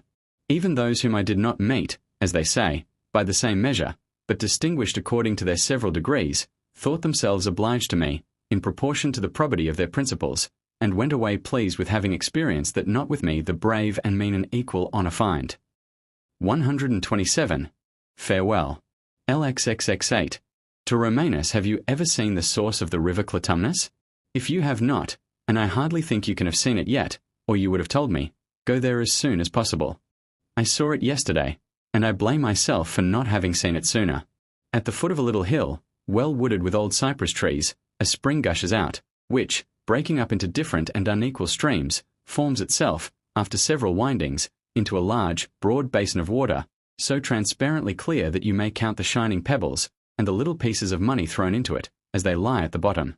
From thence it is carried off not so much by the declivity of the ground as by its own weight and exuberance. A mere stream at its source, immediately, on quitting this, you find it expanded into a broad river, fit for large vessels even, allowing a free passage by each other, according as they sail with or against the stream.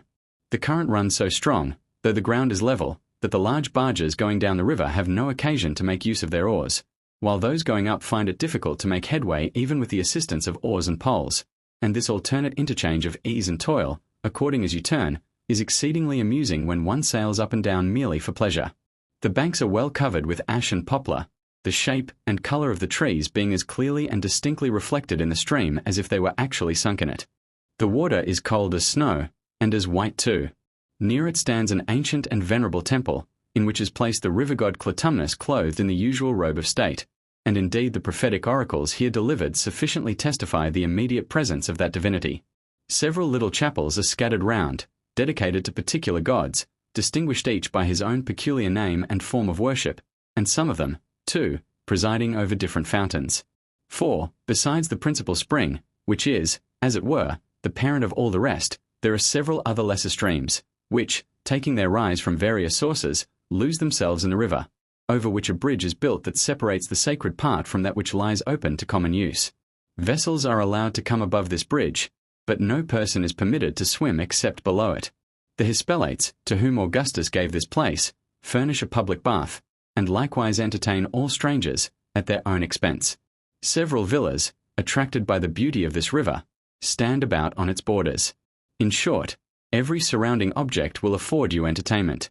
You may also amuse yourself with numberless inscriptions upon the pillars and walls, by different persons, celebrating the virtues of the fountain, and the divinity that presides over it. Many of them you will admire, while some will make you laugh, but I must correct myself when I say so. You are too humane, I know, to laugh upon such an occasion. Farewell. LXXX. To Aristo, as you are no less acquainted with the political laws of your country, which include the customs and usages of the Senate, than with the civil, I am particularly desirous to have your opinion whether I was mistaken in an affair which lately came before the House, or not. This I request, not with a view of being directed in my judgment as to what is past, for that is now too late, but in order to know how to act in any possible future case of the kind. You will ask, perhaps, why do you apply for information concerning a point on which you ought to be well instructed? Because the tyranny of former reigns, 128, as it introduced a neglect and ignorance of all other parts of useful knowledge, so particularly of what relates to the customs of the Senate. For who is there so tamely industrious as to desire to learn what he can never have an opportunity of putting in practice? Besides, it is not very easy to retain even the knowledge one has acquired where no opportunity of employing it occurs. Hence it was that liberty, on her return, 129, found us totally ignorant and inexperienced, and thus in the warmth of our eagerness to taste her sweets, we are sometimes hurried off to action, ere we are well instructed how we ought to act. But by the institution of our ancestors, it was wisely provided that the young should learn from the old, not only by precept, but by their own observation, how to behave in that sphere in which they were one day themselves to move, while these, again, in their turn, transmitted the same mode of instruction to their children. Upon this principle it was that the youth were sent early into the army, that by being taught to obey they might learn to command, and, whilst they followed others, might be trained by degrees to become leaders themselves. On the same principle, when they were candidates for any office, they were obliged to stand at the door of the Senate House, and were spectators of the public council before they became members of it. The father of each youth was his instructor upon these occasions, or if he had none, some person of years and dignity supplied the place of a father. Thus they were taught by that surest method of discipline, example, how far the right of proposing any law to the Senate extended, what privileges a senator had in delivering his opinion in the House, the power of the magistrates in that assembly, and the rights of the rest of the members, where it is proper to yield, and where to insist, when and how long to speak, and when to be silent, how to make necessary distinctions between contrary opinions, and how to improve upon a former motion, in a word, they learnt by this means every senatorial usage.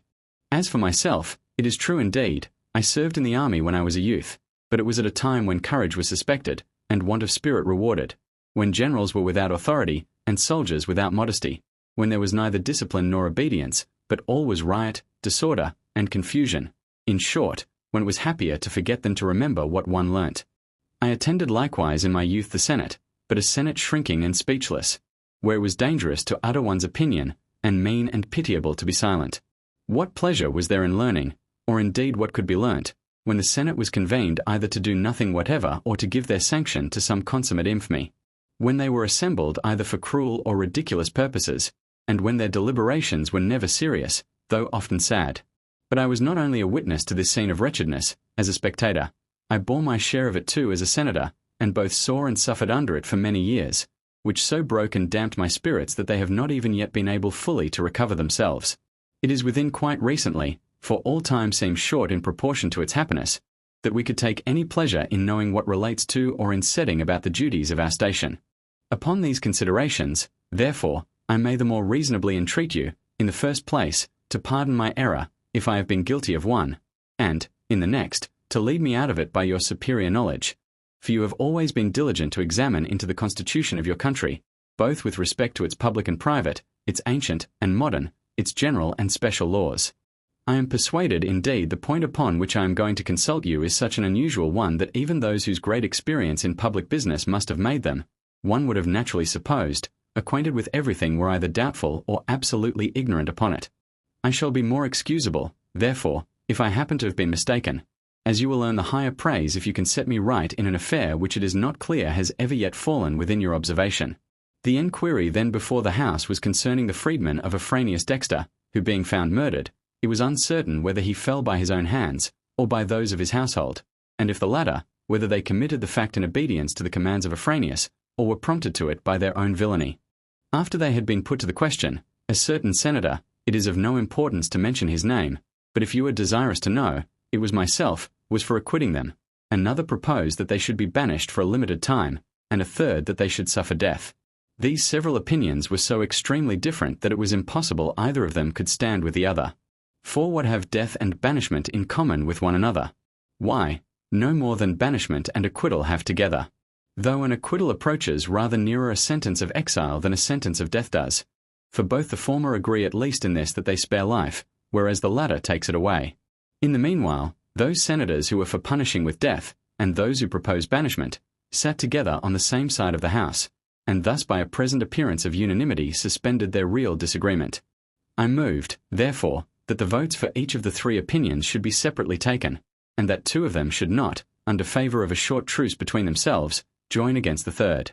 I insisted that such of the members who were for capital punishment should divide from the others who voted for banishment, and that these two distinct parties should not be permitted to form themselves into a body, in opposition to those who declared for acquittal, when they would immediately after disunite again, for it was not material that they agreed in disliking one proposal, since they differed with respect to the other two.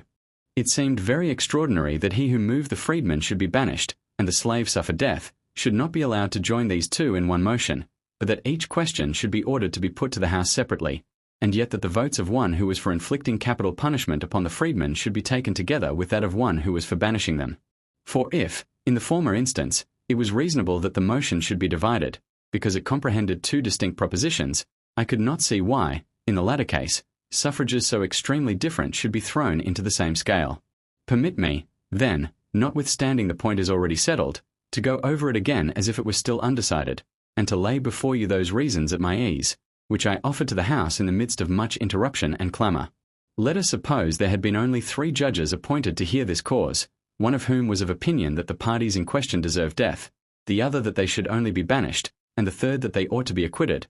Should the two former unite their weight to overpower the latter, or should each be separately balanced? For the first and second are no more compatible than the second and third. They ought therefore in the same manner to be counted in the Senate as contrary opinions, since they were delivered as different ones.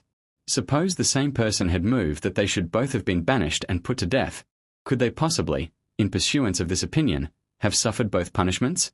Or could it have been looked upon as one consistent motion when it united two such different decisions? Why then should the same opinion, when delivered by distinct persons, be considered as one and entire, which would not be deemed so if it were proposed by a single man? Does not the law manifestly imply that a distinction is to be made between those who are for a capital conviction and those who are for banishment, in the very form of words made use of when the House is ordered to divide? You who are of such an opinion, come to this side. You who are of any other, go over to the side of him whose opinion you follow. Let us examine this form, and weigh every sentence. You who are of this opinion, that is, for instance, you who are for banishment, come on this side, namely, on the side of him who moved for banishment, from whence it is clear he cannot remain on this side of those who are for death. You who are for any other, observe, the law is not content with barely saying another, but it adds any. Now can there be a doubt as to whether they who declare for a capital conviction are of any other opinion than those who propose exile?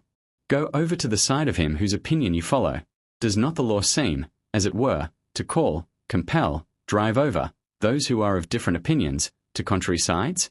Does not the consul himself point out, not only by this solemn form of words, but by his hand and gesture, the place in which every man is to remain, or to which he is to go over?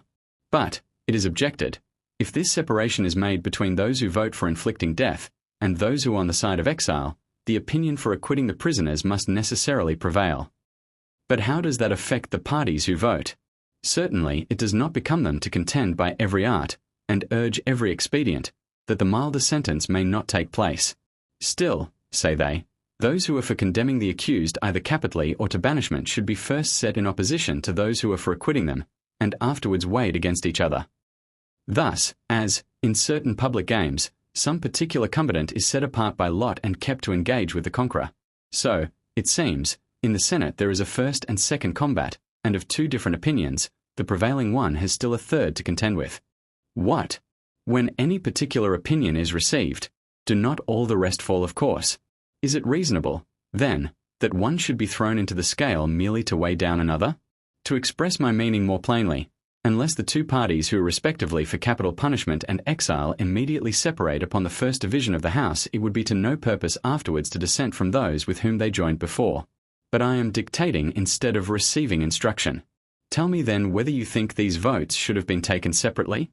My motion, it is true, prevailed. Nevertheless I am desirous to know whether you think I ought to have insisted upon this point, or have yielded as that member did who declared for capital punishment.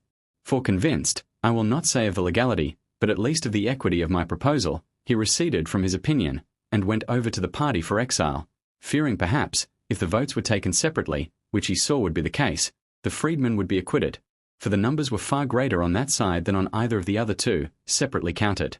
The consequence was that those who had been influenced by his authority, when they saw themselves forsaken by his going over to the other party, gave up a motion which they found abandoned by the first proposer, and deserted, as it were, with their leader.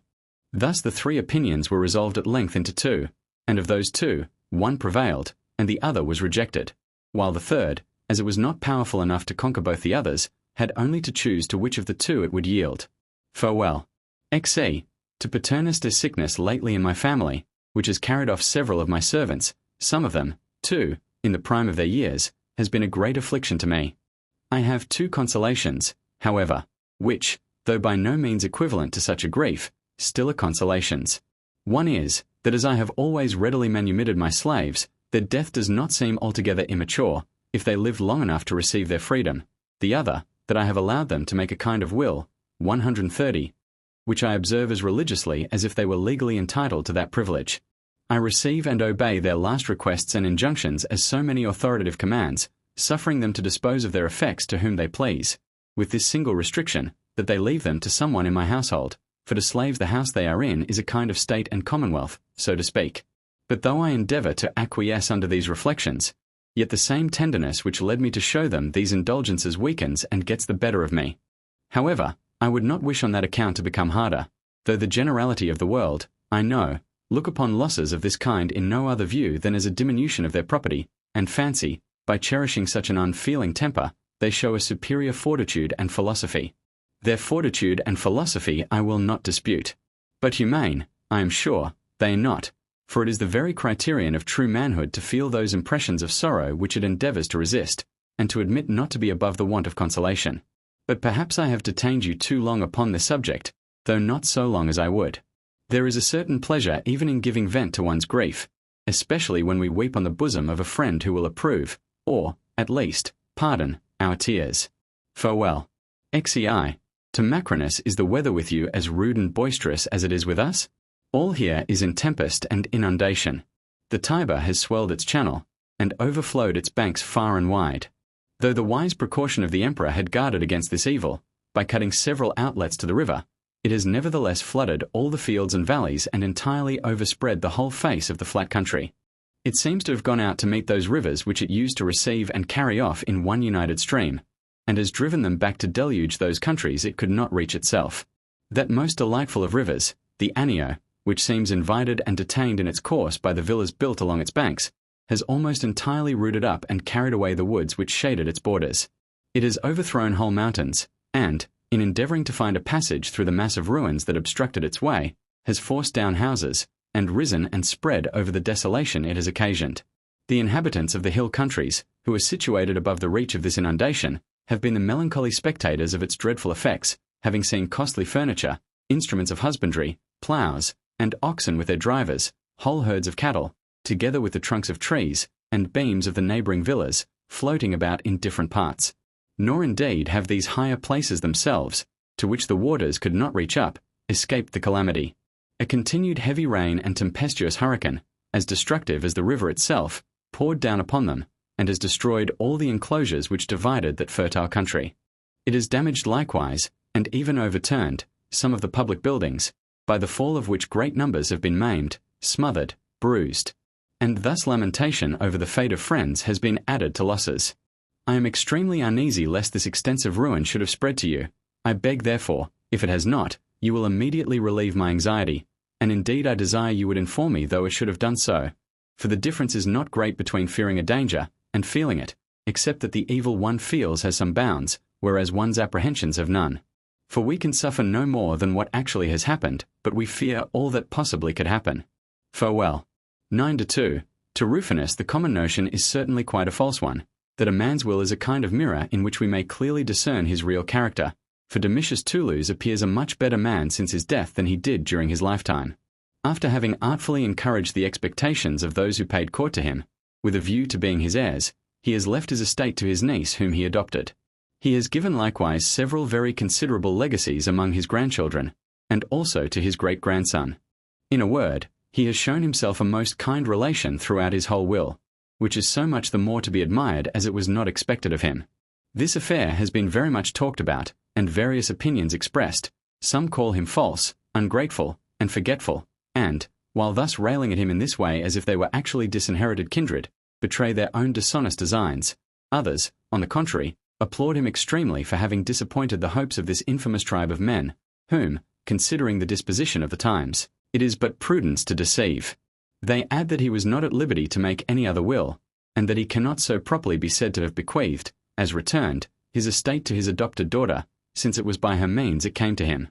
For Catilius Mantia, whose daughter Domitius Lucanus, brother to this Toulouse, married, having taken a dislike to his son-in-law, made this young lady, who was the issue of that marriage, his heiress, upon condition that Lucanus her father would emancipate her.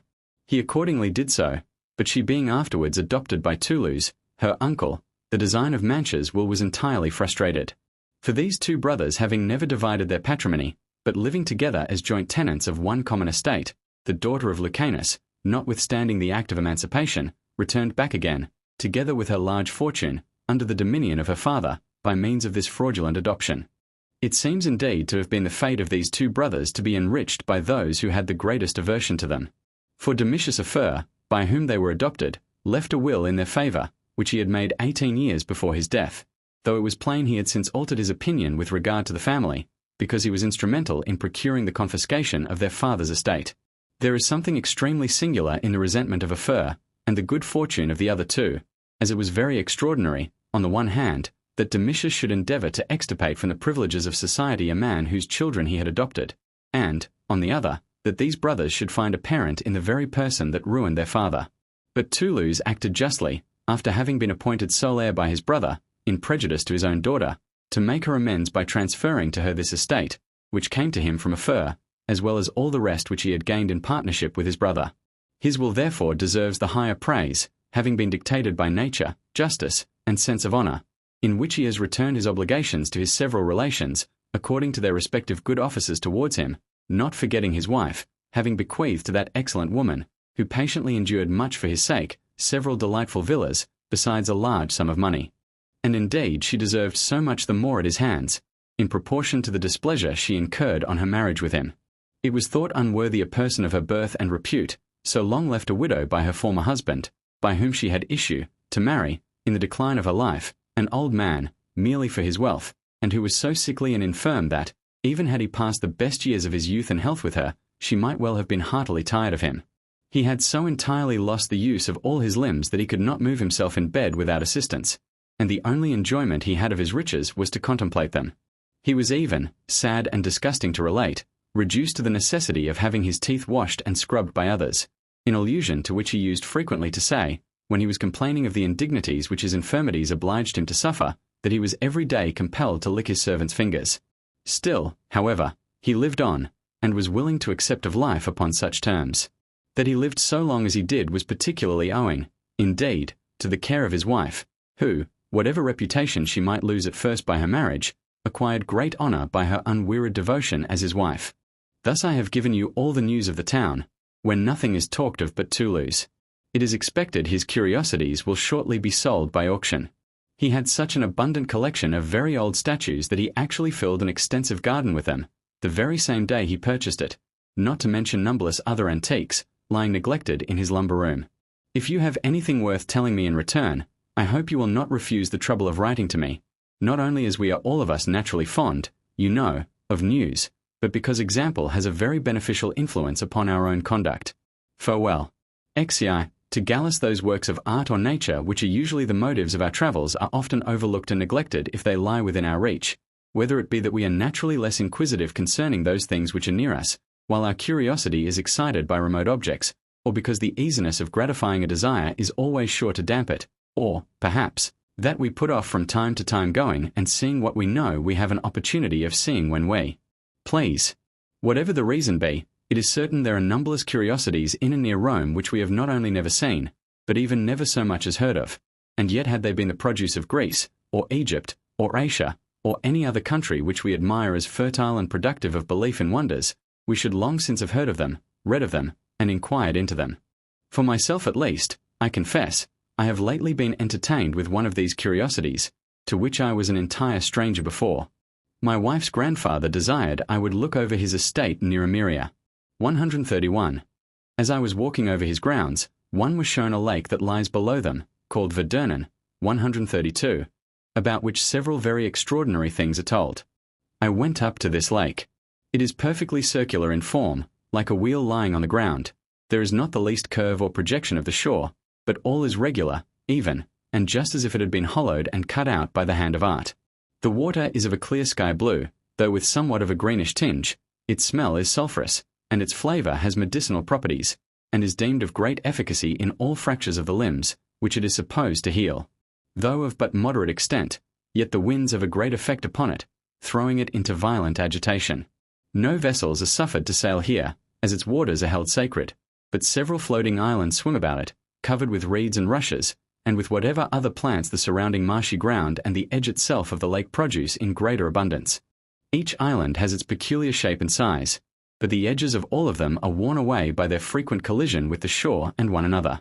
They are all of the same height and motion, as their respective roots, which are formed like the keel of a boat, may be seen hanging not very far down in the water, and at an equal depth, on whichever side you stand. Sometimes they move in a cluster, and seem to form one entire little continent. Sometimes they are dispersed into different quarters by the wind. At other times, when it is calm, they float up and down separately. You may frequently see one of the larger islands sailing along with a lesser joint to it, like a ship with its long boat, or, perhaps, seeming to strive which shall outswim the other. Then again they are all driven to the same spot, and by joining themselves to the shore, sometimes on one side and sometimes on the other, lessen or restore the size of the lake in this part or that, accordingly, till at last uniting in the centre they restore it to its usual size. The sheep which graze upon the borders of this lake frequently go upon these islands to feed, without perceiving that they have left the shore, until they are alarmed by finding themselves surrounded with water, as though they had been forcibly conveyed and placed there. Afterwards, when the wind drives them back again, they as little perceive their return as their departure. This lake empties itself into a river, which, after running a little way, sinks underground, and, if anything is thrown in, it brings it up again where the stream emerges. I have given you this account because I imagined it would not be less new, nor less agreeable, to you than it was to me, as I know you take the same pleasure as myself in contemplating the works of nature. Farewell. XIV. To Arrianus nothing, in my opinion, gives a more amiable and becoming grace to our studies, as well as manners, than to temper the serious with the gay, lest the former should degenerate into melancholy, and the latter run up into levity. Upon this plan it is that I diversify my graver works with compositions of a lighter nature. I had chosen a convenient place and season for some productions of that sort to make their appearance in, and designing to accustom them early to the tables of the idle, I fixed upon the month of July, which is usually a time of vacation to the courts of justice, in order to read them to some of my friends I had collected together, and accordingly I placed a desk before each couch. But as I happened that morning to be unexpectedly called away to attend a cause, I took occasion to preface my recital with an apology. I entreated my audience not to impute it to me as any want of due regard for the business to which I had invited them, that on the very day I had appointed for reading my performances to a small circle of my friends I did not refuse my services to others in their law affairs. I assured them I would observe the same rule in my writings, and should always give the preference to business before pleasure, to serious engagements before amusing ones, and to my friends before myself. The poems I recited consisted of a variety of subjects in different metres. It is thus that we who dare not rely for much upon our abilities endeavour to avoid satiating our readers. In compliance with the earnest solicitation of my audience, I recited for 2 days successively, but not in the manner that several practice, by passing over the feebler passages, and making a merit of so doing. On the contrary, I omitted nothing, and freely confessed it. I read the whole, that I might correct the whole, which it is impossible those who only select particular passages can do. The latter method, indeed, may have more the appearance of modesty, and perhaps respect, but the former shows greater simplicity, as well as a more affectionate disposition towards the audience. For the belief that a man's friends have so much regard for him as not to be weary on these occasions, is a sure indication of the love he bears them. Otherwise, what good do friends do you who assemble merely for their own amusement? He who had rather find his friend's performance correct, than make it so, is to be regarded as a stranger, or one who is too lackadaisical to give himself any trouble. Your affection for me leaves me no room to doubt that you are impatient to read my book, even in its present very imperfect condition. And so you shall, but not until I have made those corrections which were the principal inducement of my recital. You are already acquainted with some parts of it, but even those, after they have been improved, or perhaps spoiled, as is sometimes the case by the delay of excessive revision, will seem quite new to you. For when a piece has undergone various changes, it gets to look new, even in those very parts which remain unaltered. Farewell. XCV. To Maximus my affection for you obliges me, not indeed to direct you, for you are far above the want of a guide, but to admonish you carefully to observe and resolutely to put in practice what you already know, that is, in other words, to know it to better purpose. Consider that you are sent to that noble province, Achaia, the real and genuine Greece, where politeness, learning, and even agriculture itself are supposed to have taken their first rise, sent to regulate the condition of free cities, sent, that is, to a society of men who breathe the spirit of true manhood and liberty, who have maintained the rights they receive from nature, by courage, by virtue, by alliances, in a word, by civil and religious faith. Revere the gods their founders, their ancient glory, and even that very antiquity itself which, venerable in men, is sacred in states. Honour them therefore for their deeds of old renown, nay, their very legendary traditions. Grant to every one his full dignity, privileges, yes, and the indulgence of his very vanity. Remember it was from this nation we derived our laws, that she did not receive ours by conquest, but gave us hers by favour. Remember, it is Athens to which you go, it is Lacedaemon you govern, and to deprive such a people of the declining shadow, the remaining name of liberty, would be cruel, inhuman, barbarous. Physicians, you see, though in sickness there is no difference between freedom and slavery, yet treat persons of the former rank with more tenderness than those of the latter. Reflect what these cities once were, but so reflect as not to despise them for what they are now. Far be pride and asperity from my friend, nor fear, by a proper condescension, to lay yourself open to contempt.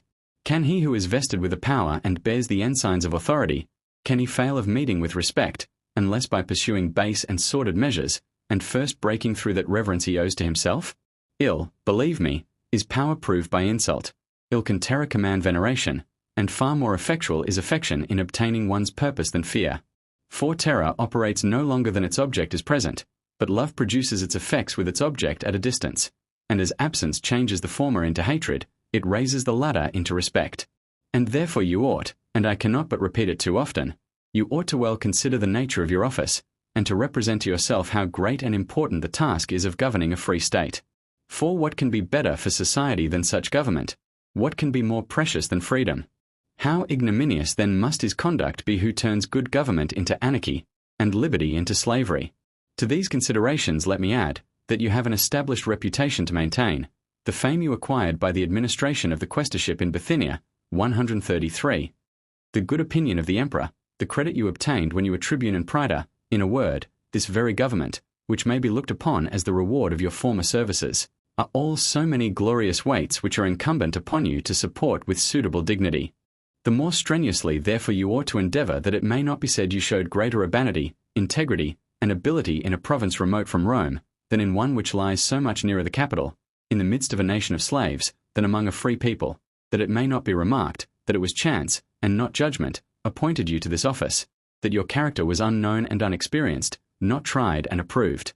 For, and it is a maxim which your reading and conversation must have often suggested to you, it is a far greater disgrace losing the name one has once acquired than never to have attained it. I again beg you to be persuaded that I did not write this letter with a design of instruction, but of reminder. Though indeed, if I had, it would have only been in consequence of the great affection I bear you, a sentiment which I am in no fear of carrying beyond its just bounds, for there can be no danger of excess where one cannot love too well. Farewell.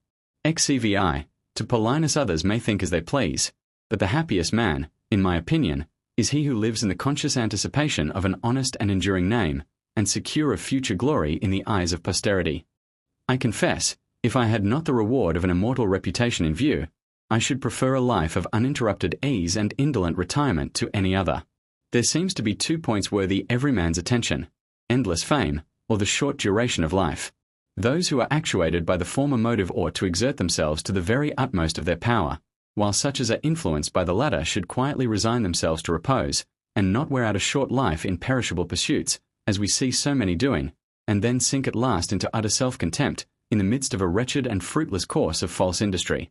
These are my daily reflections, which I communicate to you, in order to renounce them if you do not agree with them, as undoubtedly you will, who are for ever meditating some glorious and immortal enterprise.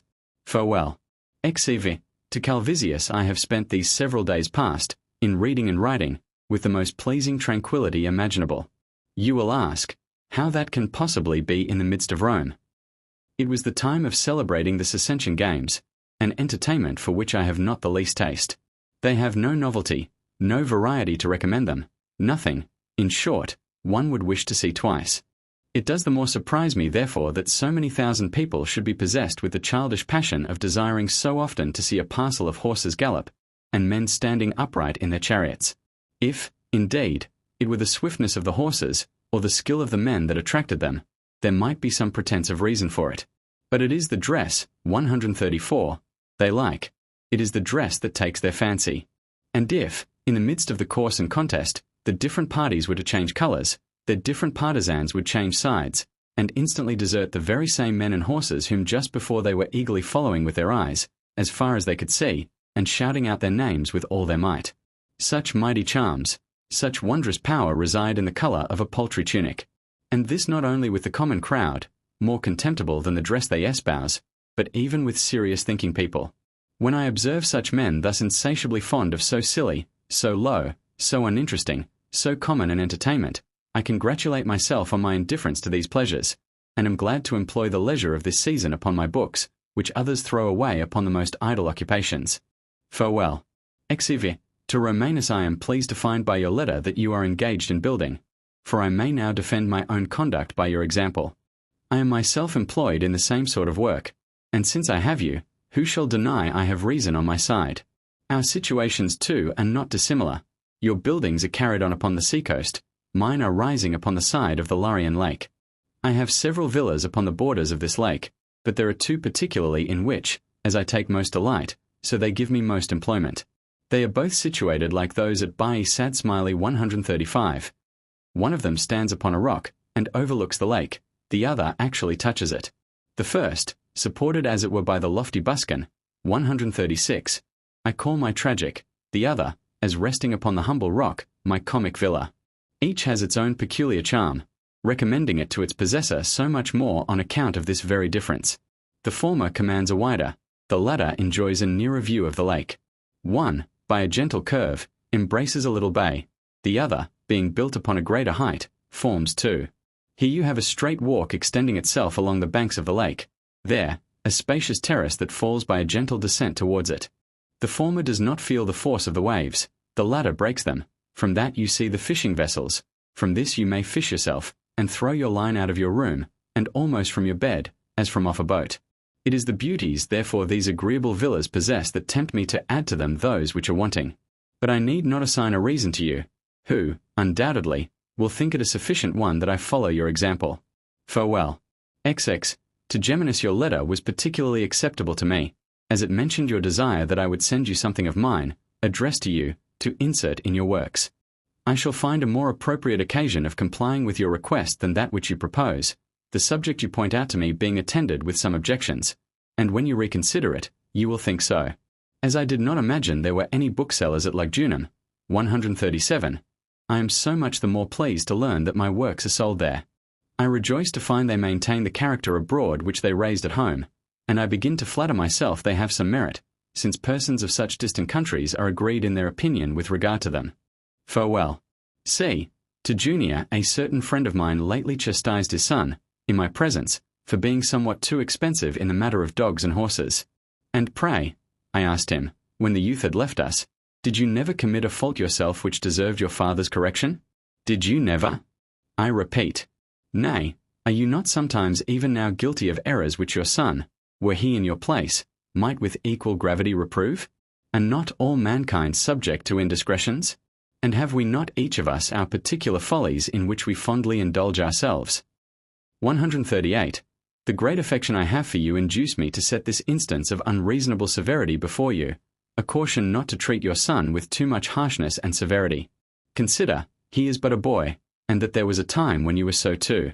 In exerting, therefore, the authority of a father, remember always that you are a man, and the parent of a man. Farewell.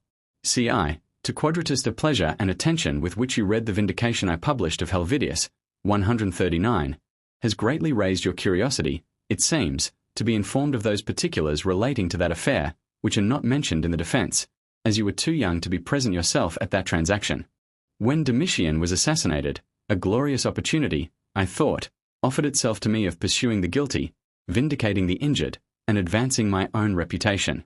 But amidst an infinite variety of the blackest crimes, none appeared to me more atrocious than that a senator, of praetorian dignity, and invested with the sacred character of a judge, should, even in the very Senate itself, lay violent hands upon a member, 140, of that body, one of consular rank, and who then stood arraigned before him. Besides this general consideration, I also happened to be on terms of particular intimacy with Helvidius, as far as this was possible with one who, through fear of the times, endeavoured to veil the lustre of his fame, and his virtues, in obscurity and retirement. Arria likewise, and her daughter Fannia, who was mother-in-law to Helvidius, were in the number of my friends. But it was not so much private attachments as the honour of the public, a just indignation at the action, and the danger of the example if it should pass unpunished, that animated me upon the occasion. At the first restoration of liberty every man singled out his own particular enemy, though it must be confessed, those only of a lower rank, and, in the midst of much clamour and confusion, no sooner brought the charge than procured the condemnation. But for myself, I thought it would be more reasonable and more effectual, not to take advantage of the general resentment of the public, but to crush this criminal with the single weight of his own enormous guilt. When therefore the first heat of public indignation began to cool, and declining passion gave way to justice, though I was at that time under great affliction for the loss of my wife, 142, I sent to Antiae, the widow of Helvidius, and desired her to come to me, as my late misfortune prevented me from appearing in public. When she arrived, I said to her, I am resolved not to suffer the injuries your husband has received, to pass unrevenged. Let Arria and Fannia, who had just returned from exile, know this, and consider together whether you would care to join with me in the prosecution.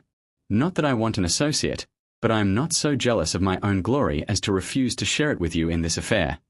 She accordingly carried this message, and they all agreed to the proposal without the least hesitation. It happened very opportunely that the Senate was to meet within 3 days. It was a general rule with me to consult, in all my affairs, with Corellius, a person of the greatest farsightedness and wisdom this age has produced.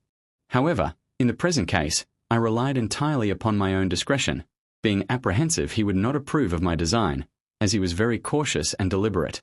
But though I did not previously take counsel with him, experience having taught me, never to do so with a person concerning a question we have already determined, where he has a right to expect that one shall be decided by his judgment, yet I could not forbear acquainting him with my resolution at the time I intended to carry it into execution. The Senate being assembled, I came into the House, and begged I might have leave to make a motion, which I did in few words, and with general assent. When I began to touch upon the charge, and point out the person I intended to accuse, though as yet without mentioning him by name, I was attacked on all sides. Let us know, exclaims one, who is the subject of this informal motion? Who is it, asked another, that is thus accused, without acquainting the House with his name, and his crime? Surely, added a third, we who have survived the late dangerous times may expect now, at least, to remain in security. I heard all this with perfect calmness, and without being in the least alarmed. Besides, recollect what credit he has, and with what powerful friendships he is supported. Upon which he named a certain person, who, not without several strong and suspicious rumours, was then at the head of a powerful army in the East. I replied, all I've foreseen, and often thought revolved winking Satsmiley 144, and am willing, if fate shall so decree, to suffer in an honest cause, provided I can draw vengeance down upon a most infamous one. The time for the members to give their opinions was now arrived. Domitius Apollinaris, the consul-elect, spoke first, after him Fabricius Vehento, then Fabius Maximinus, Vettius Proculus next, who married my wife's mother, and who was the colleague of Publicius Serdus, the person on whom the debate turned, and last of all Ammius Flaccus. They all defended Serdus, as if I had named him, though I had not yet so much as once mentioned him, and entered upon his justification as if I had exhibited a specific charge. It is not necessary to repeat in this place what they respectively said, having given it all at length in their words in the speech above mentioned. Avidius Quietus and Cornutus Tertullus answered them. The former observed that it was extremely unjust not to hear the complaints of those who thought themselves injured, and therefore that Arria and Fannia ought not to be denied the privilege of laying their grievances before the House, and that the point for the consideration of the Senate was not the rank of the person, but the merit of the cause. Then Cornutus rose up and acquainted the House, that, as he was appointed guardian to the daughter of Helvidius by the consuls, upon the petition of her mother and her father-in-law, he felt himself compelled to fulfil the duty of his trust, in the execution of which, however, he would endeavor to set some bounds to his indignation by following that great example of moderation which those excellent women, 145, had set, who contented themselves with barely informing the Senate of the cruelties which Certus committed in order to carry on his infamous adulation, and therefore, he said, he would move only that, if a punishment due to a crime so notoriously known should be remitted, Certus might at least be branded with some mark of the displeasure of that august assembly. Satrius Rufus spoke next, and, meaning to steer a middle course, expressed himself with considerable ambiguity. I am of opinion, said he, that great injustice will be done to Certus if he is not acquitted, for I do not scruple to mention his name, since the friends of Arria and Fannia, as well as his own, have done so too, nor indeed have we any occasion for anxiety upon this account. We who think well of the man shall judge him with the same impartiality as the rest, but if he is innocent, as I hope he is, and shall be glad to find, I think this House may very justly deny the present motion till some charge has been proved against him. Thus, according to the respective order in which they were called upon, they delivered their several opinions. When it came to my turn, I rose up, and, using the same introduction to my speech as I have published in the defense, I replied to them severally. It is surprising with what attention, what clamorous applause I was heard, even by those who just before were loudest against me. Such a wonderful change was wrought either by the importance of the affair, the successful progress of the speech, or the resolution of the advocate. After I had finished, Vehento attempted to reply, but the general clamour raised against him not permitting him to go on. I entreat you, conscript fathers, 146, said he, not to oblige me to implore the assistance of the tribunes. 147. Immediately the tribune Murena cried out, You have my permission, most illustrious Vehento, to go on. But still the clamour was renewed. In the interval, the consul ordered the House to divide, and having counted the voices, dismissed the Senate, leaving Vehento in the midst, still attempting to speak. He made great complaints of this affront, as he called it, applying the following lines of Homer to himself. Great perils, father, wait the unequal fight, those younger champions will thy strength o'ercome. 148. There was hardly a man in the Senate that did not embrace and kiss me, and all strove who should applaud me most, for having, at the cost of private enmities, revived a custom so long disused, of freely consulting the Senate upon affairs that concern the honour of the public. In a word, for having wiped off that reproach which was thrown upon it by other orders in the state, that the senators mutually favoured the members of their own body, while they were very severe in animadverting upon the rest of their fellow citizens. All this was transacted in the absence of Certus, who kept out of the way either because he suspected something of this nature was intended to be moved, or, as was alleged in his excuse, that he was really unwell. Caesar, however, did not refer the examination of this matter to the Senate, but I succeeded, nevertheless, in my aim, another person being appointed to succeed Certus in the consulship, while the election of his colleague to that office was confirmed.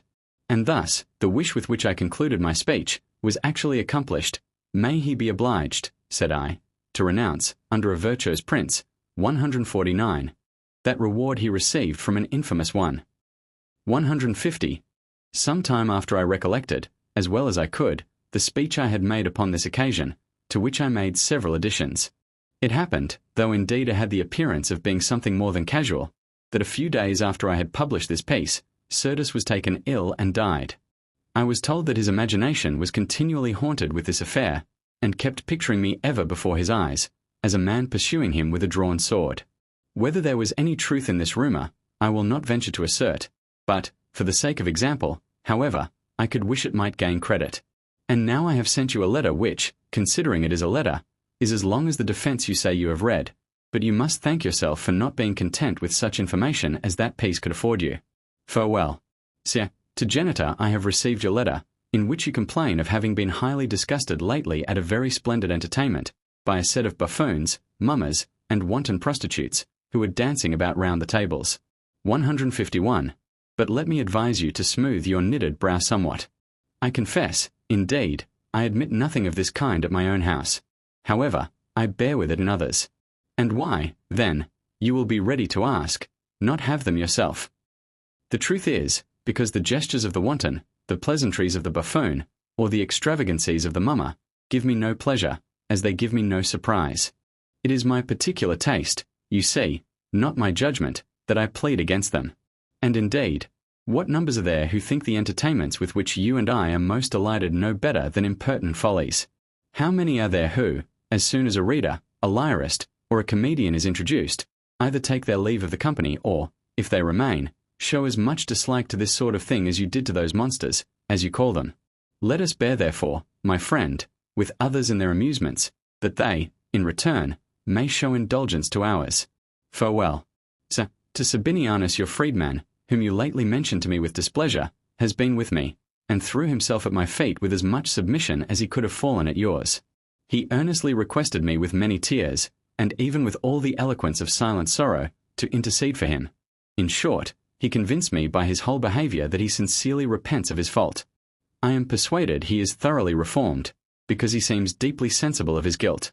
I know you are angry with him, and I know, too, it is not without reason, but clemency can never exert itself more laudably than when there is the most cause for resentment. You once had an affection for this man, and, I hope, will have again. Meanwhile, let me only prevail with you to pardon him. If he should incur your displeasure hereafter, you will have so much the stronger plea and excuse for your anger as you show yourself more merciful to him now. Concede something to his youth, to his tears, and to your own natural mildness of temper. Do not make him uneasy any longer, and I will add too, do not make yourself so, for a man of your kindness of heart cannot be angry without feeling great uneasiness. I am afraid, were I to join my entreaties with his, I should seem rather to compel than request you to forgive him. Yet I will not scruple even to write mine with his, and in so much the stronger terms as I have very sharply and severely reprove him, positively threatening never to interpose again in his behalf. But though it was proper to say this to him, in order to make him more fearful of offending, I do not say so to you. I may perhaps again have occasion to entreat you upon this account, and again obtain your forgiveness, supposing, I mean, his fault should be such as may become me to intercede for, and you to pardon. Farewell.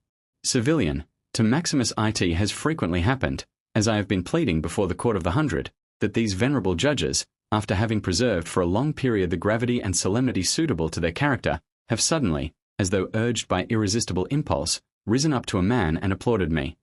I have often likewise gained as much glory in the Senate as my utmost wishes could desire, but I never felt a more sensible pleasure than by an account which I lately received from Cornelius Tacitus. He informed me that, at the last Circensian games, he sat next to a Roman knight, who, after conversation had passed between them upon various points of learning, asked him, "Are you an Italian or a provincial?" Tacitus replied, "Your acquaintance with literature must surely have informed you who I am." Pray, then, is it Tacitus or Pliny I am talking with? I cannot express how highly I am pleased to find that our names are not so much the proper appellatives of men as a kind of distinction for learning herself, and that eloquence renders us known to those who would otherwise be ignorant of us. An accident of the same kind happened to me a few days ago. Fabius Rufinus, a person of distinguished merit, was placed next to me at table, and below him a countryman of his, who had just then come to Rome for the first time. Rufinus, calling his friend's attention to me, said to him, "You see this man," and entered into a conversation upon the subject of my pursuits, to whom the other immediately replied, "This must undoubtedly be Pliny." To confess the truth, I look upon these instances as a very considerable recompense of my labours. If Demosthenes had reason to be pleased with the old woman of Athens crying out, "This is Demosthenes," may not I, then, be allowed to congratulate myself upon the celebrity my name has acquired? Yes, my friend, I will rejoice in it, and without scruple admit that I do. As I only mention the judgment of others, not my own, I am not afraid of incurring the censure of vanity, especially from you, who, whilst envying no man's reputation, are particularly zealous for mine. Farewell. CV. To Sabinianus I greatly approve of your having, in compliance with my letter, 152, received again into your favour and family a discarded freedman, who you once admitted into a share of your affection. This will afford you, I doubt not, great satisfaction. It certainly has me, both as a proof that your passion can be controlled, and as an instance of your paying so much regard to me, as either to yield to my authority or to comply with my request. Let me, therefore, at once both praise and thank you.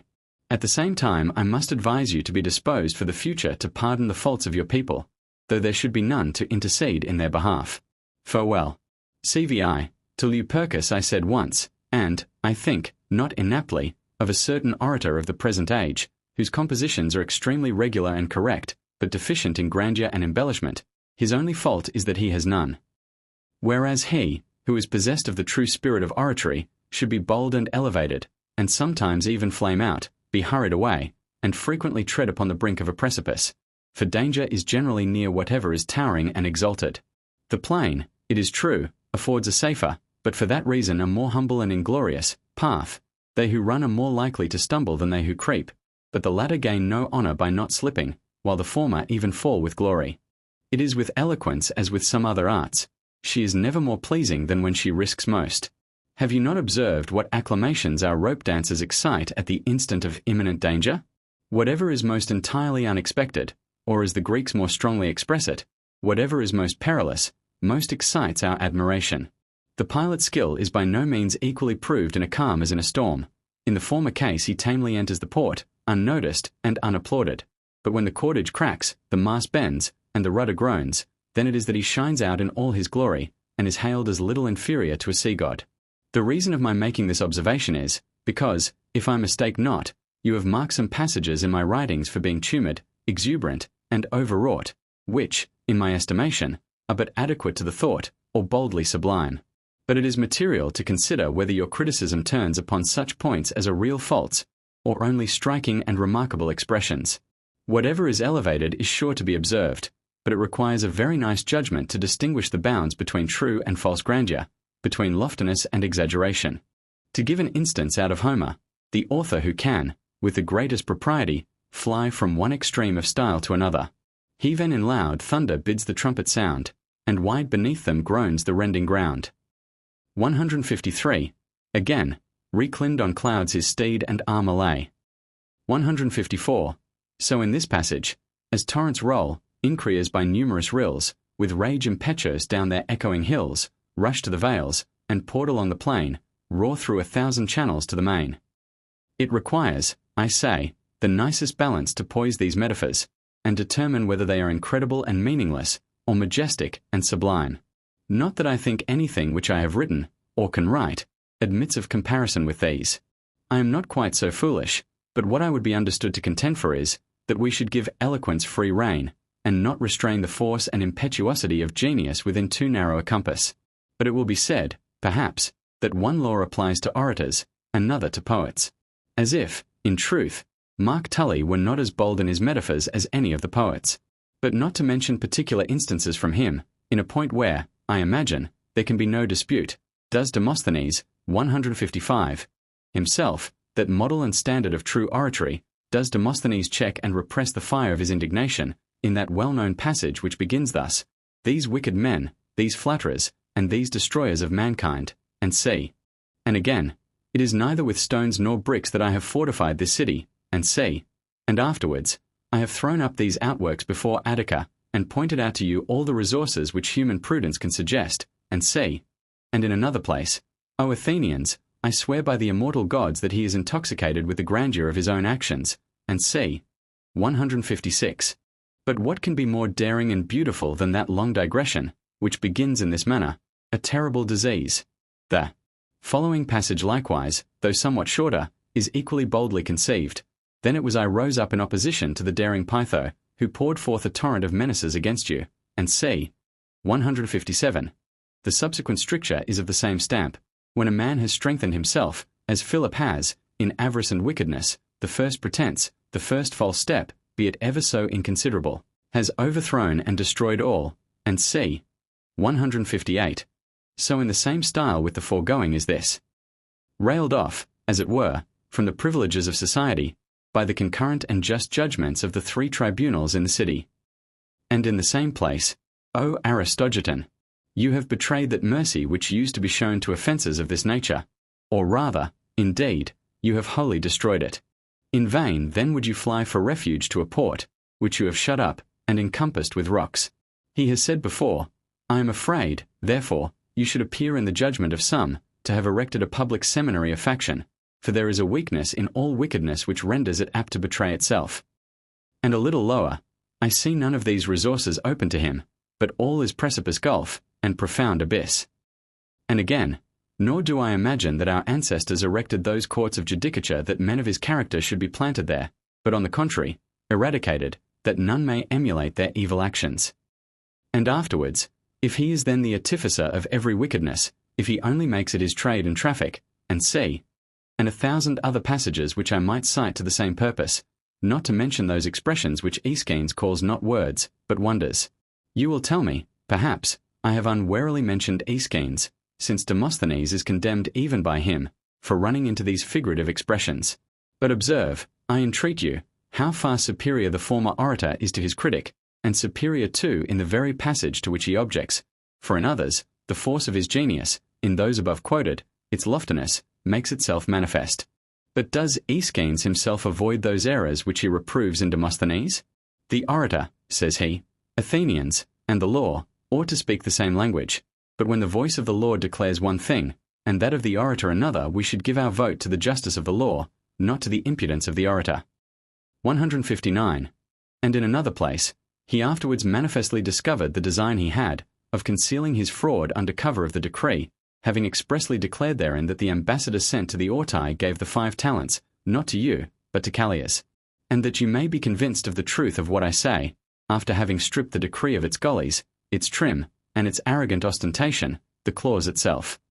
And in another part, suffer him not to break cover and escape out of the limits of the question. A metaphor he is so fond of that he repeats it again.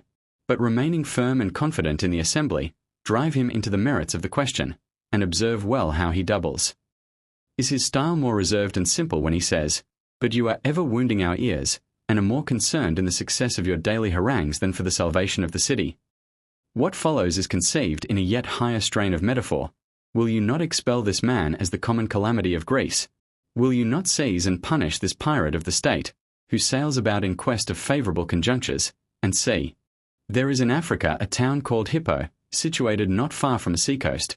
It stands upon a navigable lake, communicating with an estuary in the form of a river, which alternately flows into the lake, or into the ocean, according to the ebb and flow of the tide. People of all ages amuse themselves here with fishing, sailing, or swimming, especially boys, whom love of play brings to the spot. With these it is a fine and manly achievement to be able to swim the farthest, and he that leaves the shore and his companions at the greatest distance gains the victory. It happened, in one of these trials of skill, that a certain boy, bolder than the rest, launched out towards the opposite shore. He was met by a dolphin, who sometimes swam before him, and sometimes behind him, then played round him, and at last took him upon his back, and set him down, and afterwards took him up again, and thus he carried the poor frightened fellow out into the deepest part, when immediately he turns back again to the shore, and lands him among his companions. The fame of this remarkable accident spread through the town, and crowds of people flocked round the boy, whom they viewed as a kind of prodigy, to ask him questions and hear him relate the story. The next day the shore was thronged with spectators, all attentively watching the ocean, and, what indeed is almost itself an ocean, the lake. Meanwhile the boys swam as usual, and among the rest, the boy I am speaking of went into the lake, but with more caution than before. The dolphin appeared again and came to the boy, who, together with his companions, swam away with the utmost precipitation. The dolphin, as though to invite and call them back, leaped and dived up and down, in a series of circular movements. This he practised the next day, the day after, and for several days together, till the people, accustomed from their infancy to the sea, began to be ashamed of their timidity. They ventured, therefore, to advance nearer, playing with him and calling him to them, while he, in return, suffered himself to be touched and stroked. Use rendered them courageous. The boy, in particular, who first made the experiment, swam by the side of him, and, leaping upon his back, was carried backwards and forwards in that manner, and thought the dolphin knew him and was fond of him, while he too had grown fond of the dolphin.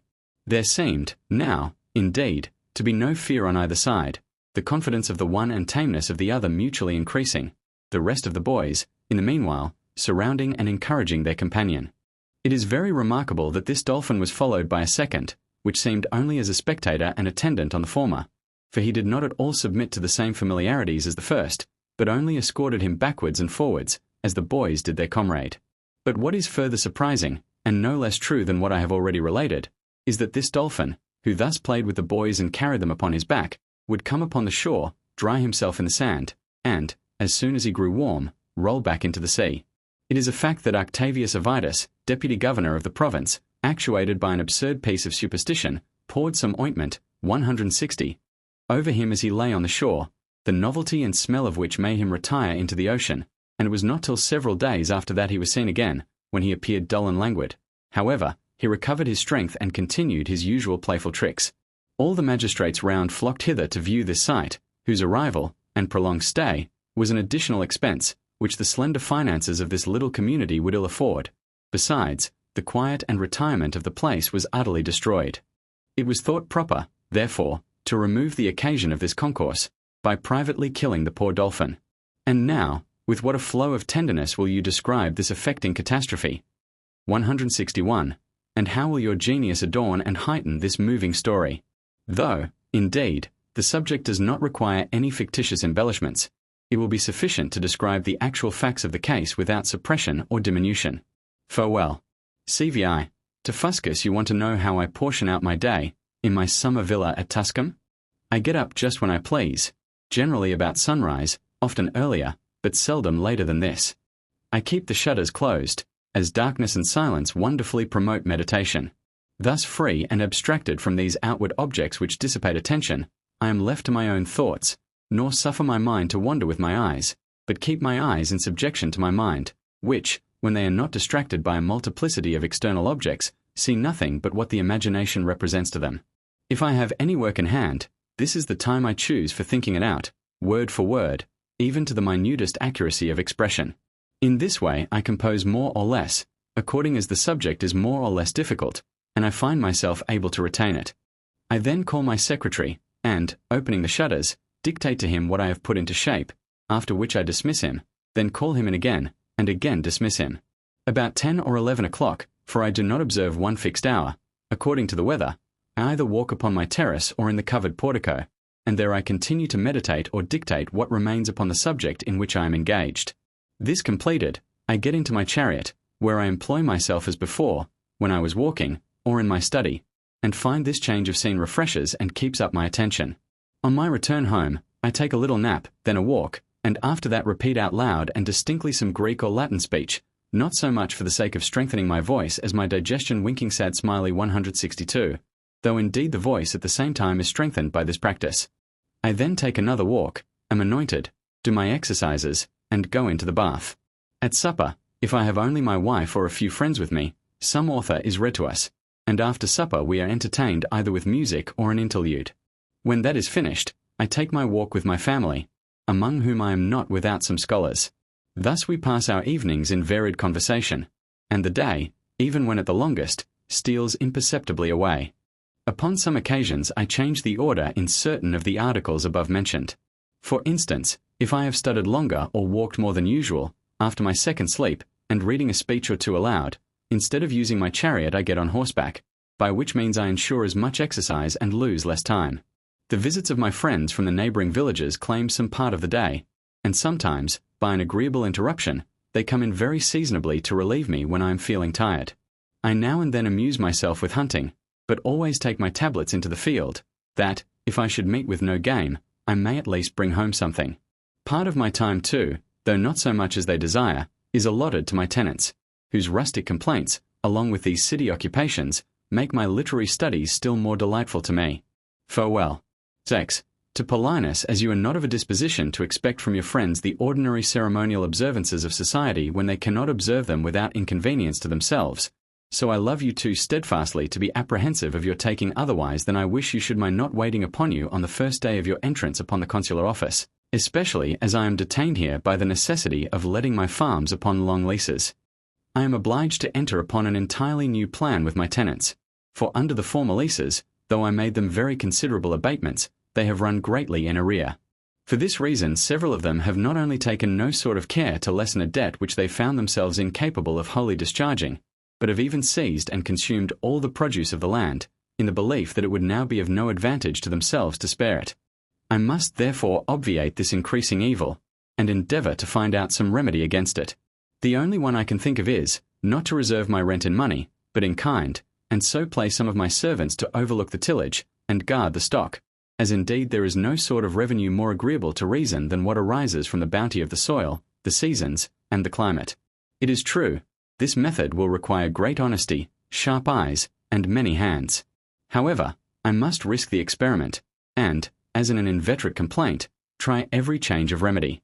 You see, it is not any pleasurable indulgence that prevents my attending you on the first day of your consulship. I shall celebrate it nevertheless, as much as if I were present, and pay my vows for you here, with all the warmest tokens of joy and congratulation. Farewell.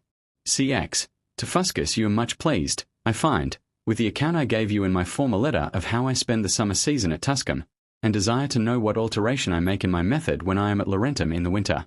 None at all, except abridging myself of my sleep at noon, and borrowing a good piece of the night before daybreak and after sunset for study, and if business is very urgent, which in winter very frequently happens, instead of having interludes or music after supper, I reconsider whatever I have previously dictated, and improve my memory at the same time by this frequent mental revision.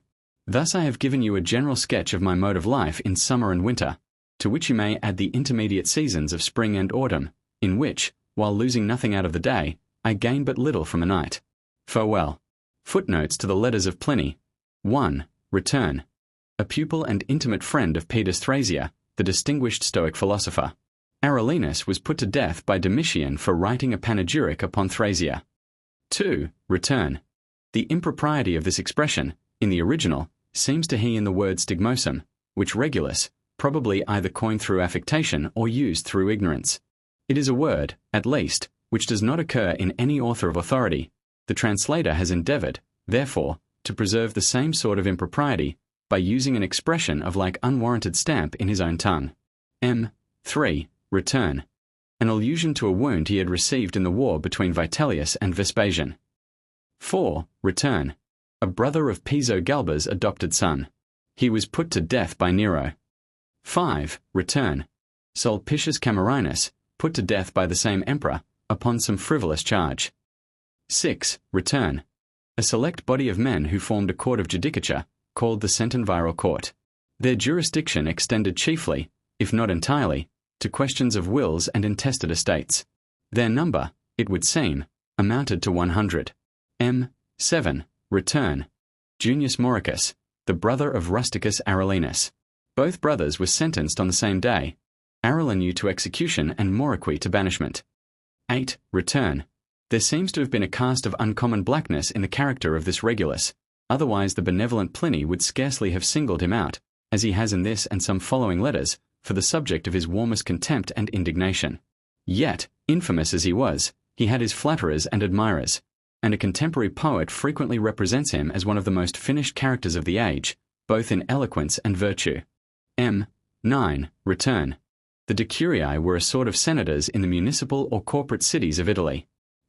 10. Return. Euphrates was a native of Tyre, or, according to others, of Byzantium. He belonged to the Stoic school of philosophy. In his old age he became tired of life, and asked and obtained from Hadrian permission to put an end to himself by poison. Smith's Dict of Greek and Roman Biog. 11. Return. A pleader and historian of some distinction, mentioned by Tacitus, and 14. 19. And by Quintilian, X. I. 102. 12. Return. Padua. 13. Return. Domitian. 14. Return. Iliad. 12. 243. Pope. 15. Return. Equal to about $4,000 of our money. After the reign of Augustus, the value of the sesterces. 16. Return. The equestrian dignity, or that order of the Roman people which we commonly call knights, had nothing in it analogous to any order of modern knighthood, but depended entirely upon a valuation of their estates, and every citizen, whose entire fortune amounted to 400,000 sesterces, that is, to about $16,000 of our money, was enrolled, of course, in the list of knights, who were considered as a middle order between the senators and common people, yet without any other distinction than the privilege of wearing a gold ring, which was the peculiar badge of their order. Life of Cicero, Volume 1, 3. In note, 17. Return. An elegant Attic orator, remarkable for the grace and lucidity of his style, also for his vivid and accurate delineations of character. 18. Return. A graceful and powerful orator, and friend of Demosthenes. 19. Return. A Roman orator of the Augustan age. He was a poet and historian as well, but gained most distinction as an orator. 20. Return. A man of considerable taste, talent, and eloquence, but profligate and extravagant. He was on terms of some intimacy with Cicero. 21. Return. The praetor was assisted by 10 assessors, 5 of whom were senators, and the rest knights. With these he was obliged to consult before he pronounced sentence. M.22. Return. A contemporary and rival of Aristophanes. 23. Return. Aristophanes, Ac. 531. 24. Return. The recites. Iliad, 2. v. 212. 25. Return. Ulysses. Iliad, 3. v. 222. 26. Return. Menelaus. Iliad, 3. v. 214. 27. Return. Great-grandfather of the Emperor M. Aurelius. 28. Return. An eminent lawyer of Trajan's reign. 29. Return. The philosophers used to hold their disputations in the gymnasia and porticos, being places of the most public resort for walking, and c. M. 30. Return. Virginius Rufus was governor of Upper Germany at the time of the revolt of Julius Vindex in Gaul. A.D. 68. The soldiers of Virginius wished to raise him to the empire, but he refused the honor, and marched against Vindex, who perished before Vesontio. After the death of Nero, Virginius supported the claims of Galba, and accompanied him to Rome. Upon Otho's death, the soldiers again attempted to proclaim Virginius emperor, and in consequence of his refusal of the honor, he narrowly escaped with his life. See Smith's Dict of Greek and Rhombiog, and c. 31. Return. Nerva. 32. Return. The historian. 33. Return. Namely, of augurs. This college, as regulated by Sylla, consisted of 15, who were all persons of the first distinction in Rome. It was a priesthood for life, of a character indelible, which no crime or forfeiture could efface. It was necessary that every candidate should be nominated to the people by 2 augurs, who gave a solemn testimony upon oath of his dignity and fitness for that office. Middleton's Life of Cicero, I 547. M. 34. Return. The ancient Greeks and Romans did not sit up at the table as we do, but reclined round it on couches, 3 and sometimes even 4 occupying one conch. At least this latter was the custom among the Romans. Each guest lay flat upon his chest while eating, reaching out his hand from time to time to the table, for what he might require. As soon as he had made a sufficient meal, he turned over upon his left side, leaning on the elbow. 35. Return. A people of Germany. 36. Return. Any Roman priest devoted to the service of one particular god was designated flamen, receiving a distinguishing epithet from the deity to whom he ministered. The office was understood to last for life, but a flamen might be compelled to resign for a breach of duty, or even on account of the occurrence of an ill-omened accident while discharging his functions. Smith's Dictionary of Antiquities. 37. Return. Trajan. 38. Return. By a law passed AD 76, it was enacted that every citizen of Rome who had 3 children should be excused from all troublesome offices where he lived. This privilege the emperors sometimes extended to those who were not legally entitled to it. 39. Return. About 54 cents. 40. Return. Avenue. 41. Return. Windows made of a transparent stone called lapis specularis, mica, which was first found in Hispania Soteria, and afterwards in Cyprus, Cappadocia, Sicily, and Africa, but the best came from Spain and Cappadocia. It was easily split into the thinnest sheets. Windows, made of this stone, were called specularia. Smith's Dictionary of Antiquities. 42. Return. A feast held in honor of the god Saturn, which began on the 19th of December, and continued, as some say, for 7 days. It was a time of general rejoicing, particularly among the slaves, who had at this season the privilege of taking great liberties with their masters. M. 43. Return. Cicero and Quintilian have laid down rules how far, and in what instances, this liberty was allowable, and both agree it ought to be used with great sagacity and judgment. The latter of these excellent critics mentions a witticism of Flavius Virginius, who asked one of these orators, quote nilia assuum decimasset, how many miles he had declaimed. M. 44. Return. This was an act of great ceremony, and if Aurelia's dress was of the kind which some of the Roman ladies used, the legacy must have been considerable which Regulus had the impudence to ask. M. 45. Return. $3,350,000. 46. Return. A poet to whom Quintilian assigns the highest rank, as a writer of tragedies, among his contemporaries, Book X CI 98. Tacitus also speaks of him in terms of high appreciation. Annals, v. 8, 47, return. Stepson of Augustus and brother to Tiberius. An amiable and popular prince. He died at the close of his third campaign, from a fracture received by falling from his horse. 48, return. A historian under Augustus and Tiberius. He wrote part of a history of Rome, which was continued by the elder Pliny, also an account of the German War, to which Quintilian makes allusion, Inus Dx 103, pronouncing him, as a historian, estimable in all respects, yet in some things failing to do himself justice. 49, return. The distribution of time among the Romans was very different from ours. They divided the night into 4 equal parts, which they called watches, each 3 hours in length, and part of these they devoted either to the pleasures of the table or to study. The natural day they divided into 12 hours, the first beginning with sunrise, and the last ending with sunset, by which means their hours were of unequal length, varying according to the different seasons of the year. The time for business began with sunrise, and continued to the 5th hour, being that of dinner, which with them was only a slight repast. From thence to the 7th hour was a time of repose, a custom which still prevails in Italy. The 8th hour was employed in bodily exercises, after which they constantly bathed, and from thence went to supper. 50, return. $16,000. 51, return. Born about AD 25. He acquired some distinction as an advocate. The only poem of his which has come down to us is a heavy prosaic performance in 17 books, entitled Tunica, and containing an account of the events of the Second Punic War, from the capture of Saguntum to the triumph of Scipio Africanus. See Smith's Dict of Gr and Royne. Biog. 52, return. Trajan. 53, return. Spurina's wife. 54, return. Domitian banished the philosophers not only from Rome, but Italy, as Suetonius, Dom CX, and Aulus Gellius, Narct. ATTB 15. CXI 3, 4, 5. Informus among these was the celebrated Epictetus. 55, return.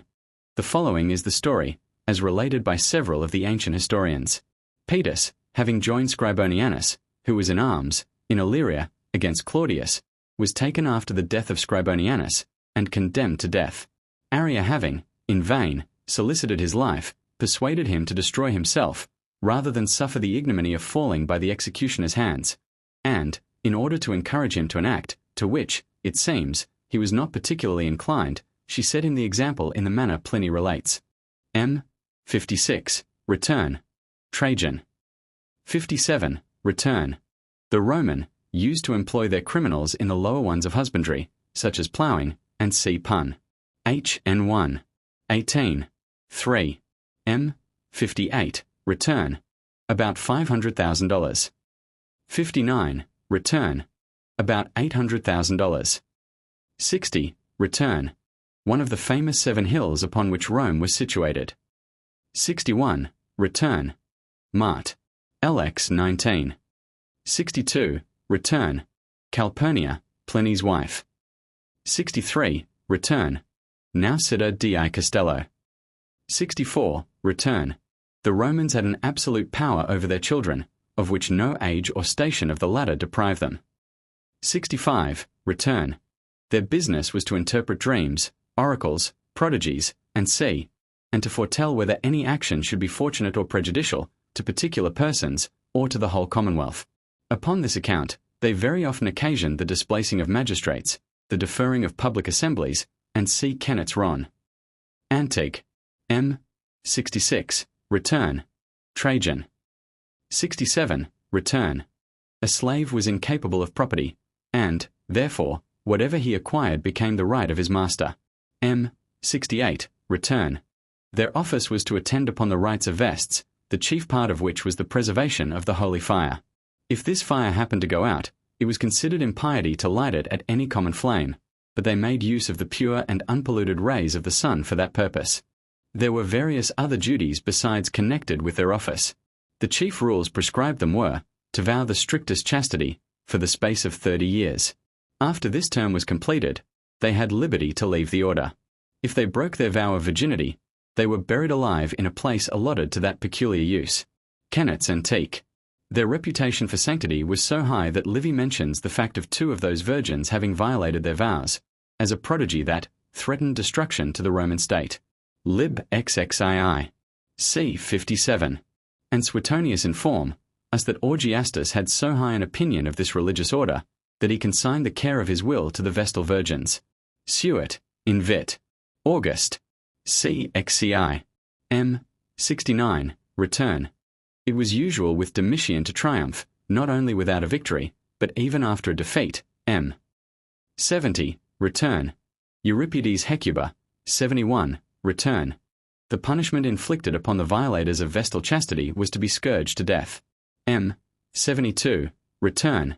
Calpurnia, Pliny's wife. 73. Return. Gratilla was the wife of Rusticus. Rusticus was put to death by Domitian, and Gratilla banished.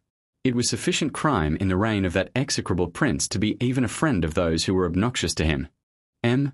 74. Return. In the original, Scrinium, box for holding MSS. 75. Return.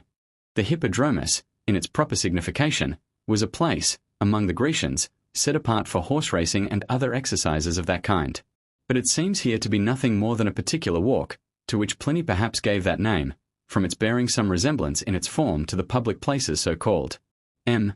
76. Return. Now called Frescati, Tivoli, and Palestrina, all of them situated in the Campagna di Roma, and at no great distance from Rome. M. 77. Return. This is said in allusion to the idea of Nemesis supposed to threaten excessive prosperity. Church and Brodrib. 78. Return. About $15,000. 79. Return. About $42,000. 80. Return. None had the right of using family pictures or statues but those whose ancestors or themselves had borne some of the highest dignities. So that the jus imaginis was much the same thing among the Romans as the right of bearing a coat of arms among us. Can. Antique M. 81. Return. The Roman physicians used to send their patients in consumptive cases into Egypt, particularly to Alexandria. M. 82. Return. Phrygus, in Provence, the southern part of France. M. 83. Return. A court of justice erected by Julius Caesar in the Forum, and opposite to the Basilica Aemilia. 84. Return.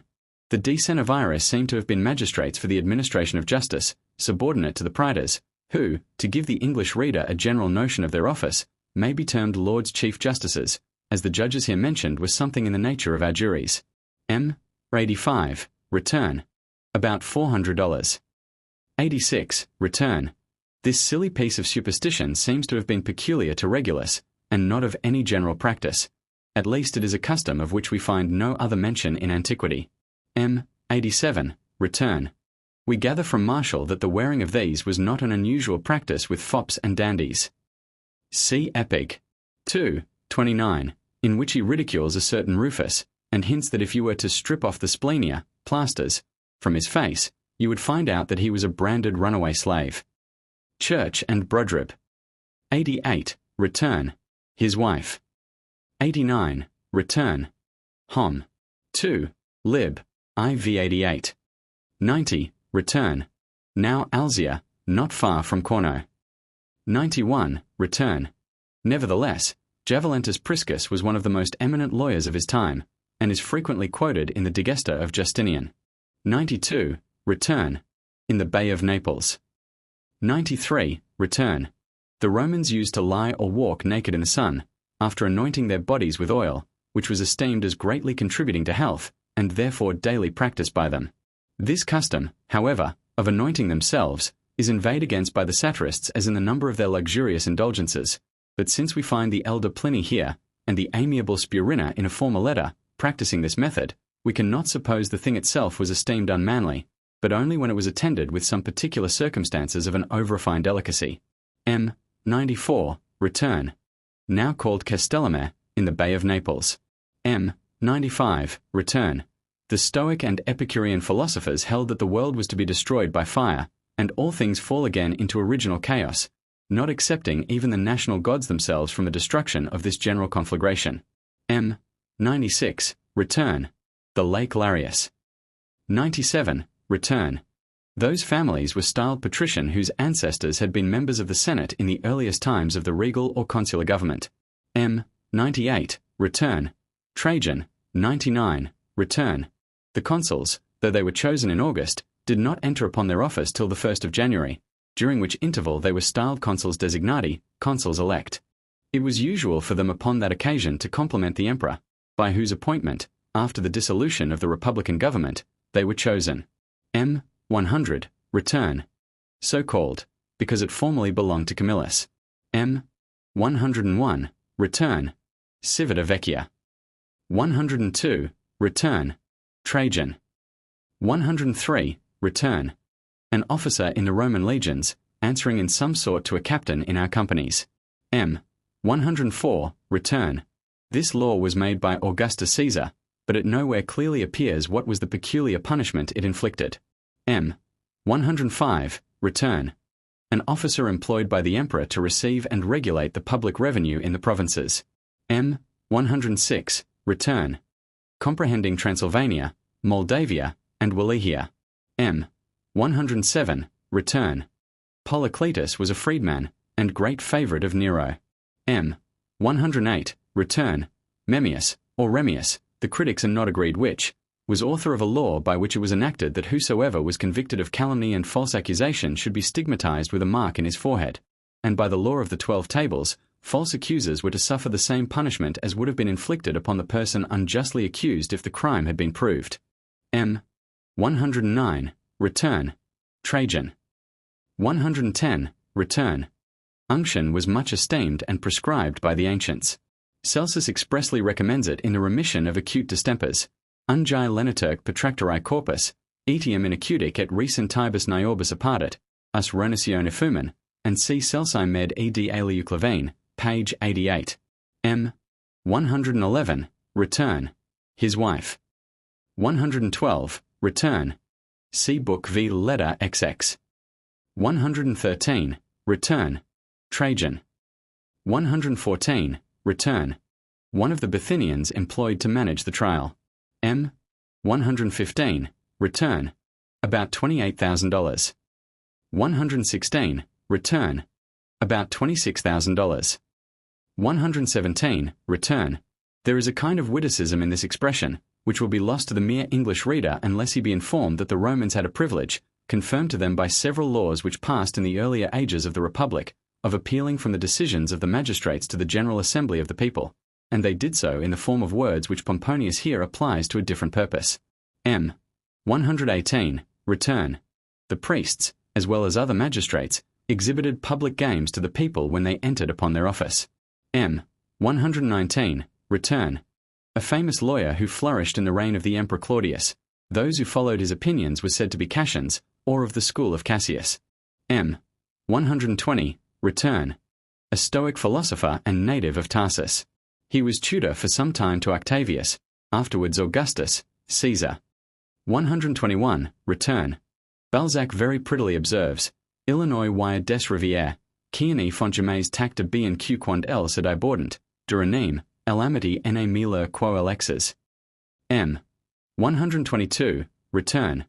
Persons of rank and literature among the Romans retained in their families a domestic whose sole business was to read to them. 123. Return. It was a doctrine maintained by the Stoics that all crimes are equal. 124. Return. About $400. 125. Return. About $600. 126. Return. About $93. 127. Return. Hom. 2. Lib 9. v. 319. 128. Return. Those of Nero and Domitian. 129. Return. When Nerva and Trajan received the empire. 130. Return. A slave could acquire no property, and consequently was incapable by law of making a will. 131. Return. Now called Aemilia, a town in Umbria. 132. Return. Now Laghetto di Bassano. 133. Return. A province in Anatolia, or Asia Minor. 134. Return. The performers at these games were divided into companies, distinguished by the particular color of their habits, the principal of which were the white, the red, the blue, and the green. Accordingly, the spectators favored one or the other color, as humor and caprice inclined them. In the reign of Justinian, a tumult arose in Constantinople, occasioned merely by a contention among the partisans of these several colors, wherein no less than 30,000 men lost their lives. M. 135, return. Now called Castello di Baia, in Terra di Lavoro. It was the place the Romans chose for their winter retreat, and which they frequented upon account of its warm baths. Some few ruins of the beautiful villas that once covered this delightful coast still remain, and nothing can give one a higher idea of the prodigious expense and magnificence of the Romans in their private buildings than the manner in which some of these were situated. It appears from this letter, as well as from several other passages in the classic writers, that they actually projected into the sea, being erected upon vast piles, sunk for that purpose. 136. Return. The buskin was a kind of high shoe worn upon the stage by the actors of tragedy, in order to give them a more heroical elevation of stature. As the sock was something between a shoe and stocking, it was appropriated to the comic players. M. 137. Return. Lions. 138. Return. He was accused of treason, under pretense that in a dramatic piece which he composed he had, in the characters of Paris and Oenon, reflected upon Domitian for divorcing his wife Domitia. Suet. Invit. Domet. C. 10. M. 139. Return. Helvidius. 140. Return. Upon the accession of Nerva to the empire, after the death of Domitian. M. 142. Return. Our author's first wife, of whom we have no particular account. After her death, he married his favorite Calpurnia. M. 143. Return. It is very remarkable that, when any senator was asked his opinion in the House, he had the privilege of speaking as long as he pleased upon any other affair before he came to the point in question. All. Gel. 4. C. 10. M. 144. Return. Aeneid. Lib 6. V. 105. 145. Return. Arria and Phania. 146. Return. The appellation by which the Senate was addressed. M. 147. Return. The tribunes were magistrates chosen at first out of the body of the commons, for the defence of their liberties, and to interpose in all grievances offered by their superiors. Their authority extended even to the deliberations of the Senate. M. 148. Return. Diomed's speech to Nestor, advising him to retire from the field of battle. Iliad. 8. 302. Pope. M. 149. Return. Nerva. 150. Return. Domitian, by whom he had been appointed consul-elect, though he had not yet entered upon that office. M. 151. Return. These persons were introduced at most of the tables of the great, for the purposes of mirth and gaiety, and constituted an essential part in all polite entertainments among the Romans. It is surprising how soon this great people fell off from their original severity of manners, and were tainted with the stale refinements of foreign luxury. Livy dates the rise of this and other unmanly delicacies from the conquest of Scipio Asiaticus over Antiochus, that is when the Roman name had scarce subsisted above 160 years. Luxurii peregrini origio, says he, exercitu Asiatico in urbum invecta estimated this triumphant army caught, it seems, the contagious softness of the people it subdued, and, on its return to Rome, spread an infection among their countrymen, which worked by slow degrees, till it effected their total destruction. Thus did Eastern luxury revenge itself on Roman arms. It may be wondered that Pliny should keep his own temper, and check the indignation of his friends at a scene which was fit only for the dissolute revels of the infamous Trimalchio. But it will not, perhaps, be doing justice to our author to take an estimate of his real sentiments upon this point from the letter before us. Genitor, it seems, was a man of strict, but rather of too austere morals for the free turn of the age, emendatus et gravis, Paulo etiam heridia et duria ut in hac licentia teneperuni, ep 3. 1. 3. But as there is a certain seasonable accommodation to the manners of the times, not only extremely consistent with, but highly conducive to, the interests of virtue, Pliny, probably, may affect a greater latitude than he in general approved, in order to draw off his friend from that stiffness and unyielding disposition which might prejudice those of a gayer turn against him, and consequently lessen the beneficial influence of his virtues upon the world. M. 152, return. See letter CII. 153, return. Iliad, XXI. 387, Pope. M. 154, return. Iliad, v 356, speaking of Mars. M.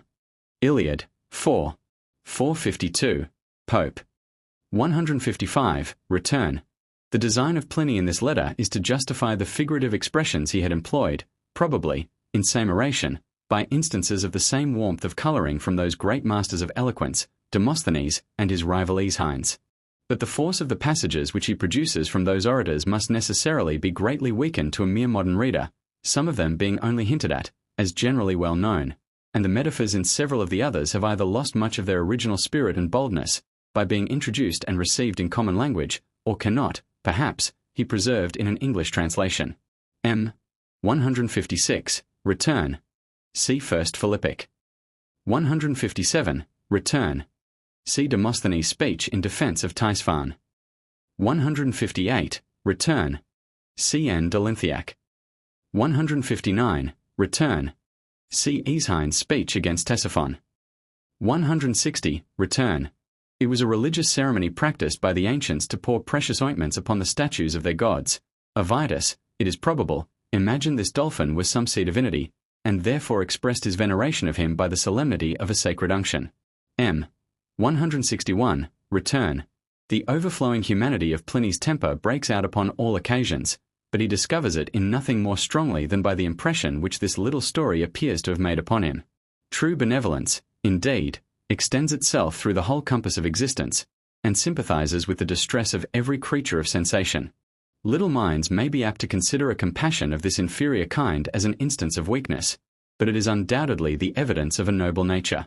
Homer thought it not unbecoming the character even of a hero to melt into tears at a distress of this sort, and has given us a most amiable and affecting picture of Ulysses weeping over his faithful dog Argus, when he expires at his feet. Soft pity touched the mighty master's soul, adown his cheek the tear unbidden stole unperceived, he turned his head and dried the drop humane. Odyss. 17. Pope. M. 162, return. By the regimen which Pliny here follows, one would imagine, if he had not told us who were his physicians, that the celebrated Celsus was in the number. That author expressly recommends reading aloud, and afterwards walking, as beneficial in disorders of the stomach. Psyche stomacho laborat, locia clare debit, post lectionem ambulari, and see Celsi medic. 1. IC 8. M. Correspondence with the Emperor Trajan I, to the Emperor Trajan, 1001. Pious affection you bore, most sacred Emperor, to your august father induced you to wish it might be late ere you succeeded him. But the immortal gods thought proper to hasten the advancement of those virtues to the helm of the commonwealth which had already shared in the steerage. 1002. May you then, and the world through your means, enjoy every prosperity worthy of your reign, to which let me add my wishes, most excellent Emperor, upon a private as well as public account, that your health and spirits may be preserved firm and unbroken. 2. To the Emperor Trajan you have occasioned me, Sir, an inexpressible pleasure in deeming me worthy of enjoying the privilege which the laws confer on those who have 3 children. For although it was from an indulgence to the request of the excellent Julius Servianus, your own most devoted servant, that you granted this favour, yet I have the satisfaction to find by the words of your rescript that you complied the more willingly as his application was in my behalf. I cannot but look upon myself as in possession of my utmost wish, after having thus received, at the beginning of your most auspicious reign, so distinguishing a mark of your peculiar favour, at the same time that it considerably heightens my desire of leaving a family behind me. I was not entirely without this desire even in the late most unhappy times, as my 2 marriages will induce you to believe. But the gods decreed it better, by reserving every valuable privilege to the bounty of your generous dispensations. And indeed the pleasure of being a father will be so much more acceptable to me now, that I can enjoy it in full security and happiness. 3. To the Emperor Trajan the experience, most excellent Emperor, I have had of your unbounded generosity to me, in my own person, encourages me to hope I may be yet farther obliged to it, in that of my friends. Verconius Romanus, who was my schoolfellow and companion from our earliest years, claims the first rank in that number, in consequence of which I petitioned your sacred father to promote him to the dignity of the senatorial order. But the completion of my request is reserved to your goodness, for his mother had not then advanced, in the manner the law directs, the liberal gift, 1003, of 400,000 sesterces, which she engaged to give him, in her letter to the late emperor, your father. This, however, by my advice she has since done, having made over certain estates to him, as well as completed every other act necessary to make the conveyance valid. The difficulties therefore being removed which deferred the gratification of our wishes, it is with full confidence I venture to assure you of the worth of my friend Romanus, heightened and adorned as it is not only by liberal culture, but by his extraordinary tenderness to his parents as well. It is to that virtue he owes the present liberality of his mother, as well as his immediate succession to his late father's estate, and his adoption by his father-in-law. To these personal qualifications, the wealth and rank of his family give additional lustre, and I persuade myself it will be some further recommendation that I solicit in his behalf. Let me, then, entreat you, sir, to enable me to congratulate Romanus on so desirable an occasion, and at the same time to indulge an eager and, I hope, laudable ambition, of having it in my power to boast that your favourable regards are extended not only to myself, but also to my friend. For, to the Emperor Trajan, when by your gracious indulgence, sir, I was appointed to preside at the treasury of Saturn, I immediately renounced all engagements of the bar, as indeed I never blended business of that kind with the functions of the state, that no avocations might call off my attention from the post to which I was appointed. For this reason, when the province of Africa petitioned the Senate that I might undertake their cause against Marius Priscus, I excused myself from that office, and my excuse was allowed. But when afterwards the consul-elect proposed that the Senate should apply to us again, and endeavour to prevail with us to yield to its inclinations, and suffer our names to be thrown into the urn, I thought it most agreeable to that tranquillity and good order which so happily distinguishes your times not to oppose, especially in so reasonable an instance, the will of that august assembly. And, as I am desirous that all my words and actions may receive the sanction of your exemplary virtue, I hope you approve of my compliance. V. Trajan, to Pliny you acted as became a good citizen and a worthy senator, by paying obedience to the just requisition of that august assembly, and I have full confidence you will faithfully discharge the business you have undertaken. 6. To the Emperor Trajan, having been attacked last year by a very severe and dangerous illness, I employed a physician, whose care and diligence, sir, I cannot sufficiently reward, but by your gracious assistance. I entreat you therefore to make him a denizen of Rome, for as he is the freedman of a foreign lady, he is, consequently, himself also a foreigner. His name is Harpocras. His patroness, who has been dead a considerable time, was Thermuthis, the daughter of Theon. I further entreat you to bestow the full privileges of a Roman citizen upon Hedia and Antonia Harmris, the freedwomen of Antonia Maximilla, a lady of great merit. It is at her desire I make this request. 7. To the Emperor Trajan I return you thanks, sir, for your ready compliance with my desire, in granting the complete privileges of a Roman to the freedwomen of a lady to whom I am allied, and also for making Harpocras, my physician, a denizen of Rome. But when, agreeably to your directions, I gave an account of his age and estate, I was informed by those who are better skilled in the affairs than I pretend to be that, as he is an Egyptian, I ought first to have obtained for him the freedom of Alexandria before he was made free of Rome. I confess, indeed, as I was ignorant of any difference in this case between those of Egypt and other countries, I contented myself with only acquainting you that he had been manumitted by a foreign lady long since deceased. However, it is an ignorance I cannot regret, since it affords me an opportunity of receiving from you a double obligation in favour of the same person. That I may legally therefore enjoy the benefit of your goodness, I beg you would be pleased to grant him the freedom of the city of Alexandria, as well as that of Rome. And that your gracious intentions may not meet with any further obstacles, I have taken care, as you directed, to send an account to your freedman of his age and possessions. 8. Trajan, to Pliny it is my resolution, in pursuance of the maxim observed by the princes my predecessors, to be extremely cautious in granting the freedom of the city of Alexandria. However, since you have obtained of me the freedom of Rome for your physician Harpocras, I cannot refuse you this other request. You must let me know to what district he belongs, that I may give you a letter to my friend Pompeius Planta, governor of Egypt. 9. To the Emperor Trajan I cannot express, sir, the pleasure your letter gave me, by which I am informed that you have made my physician Harpocras a denizen of Alexandria, notwithstanding your resolution to follow the maxim of your predecessors in this point, by being extremely cautious in granting that privilege. Agreeably to your directions, I acquaint you that Harpocras belongs to the district of Memphis. 1004.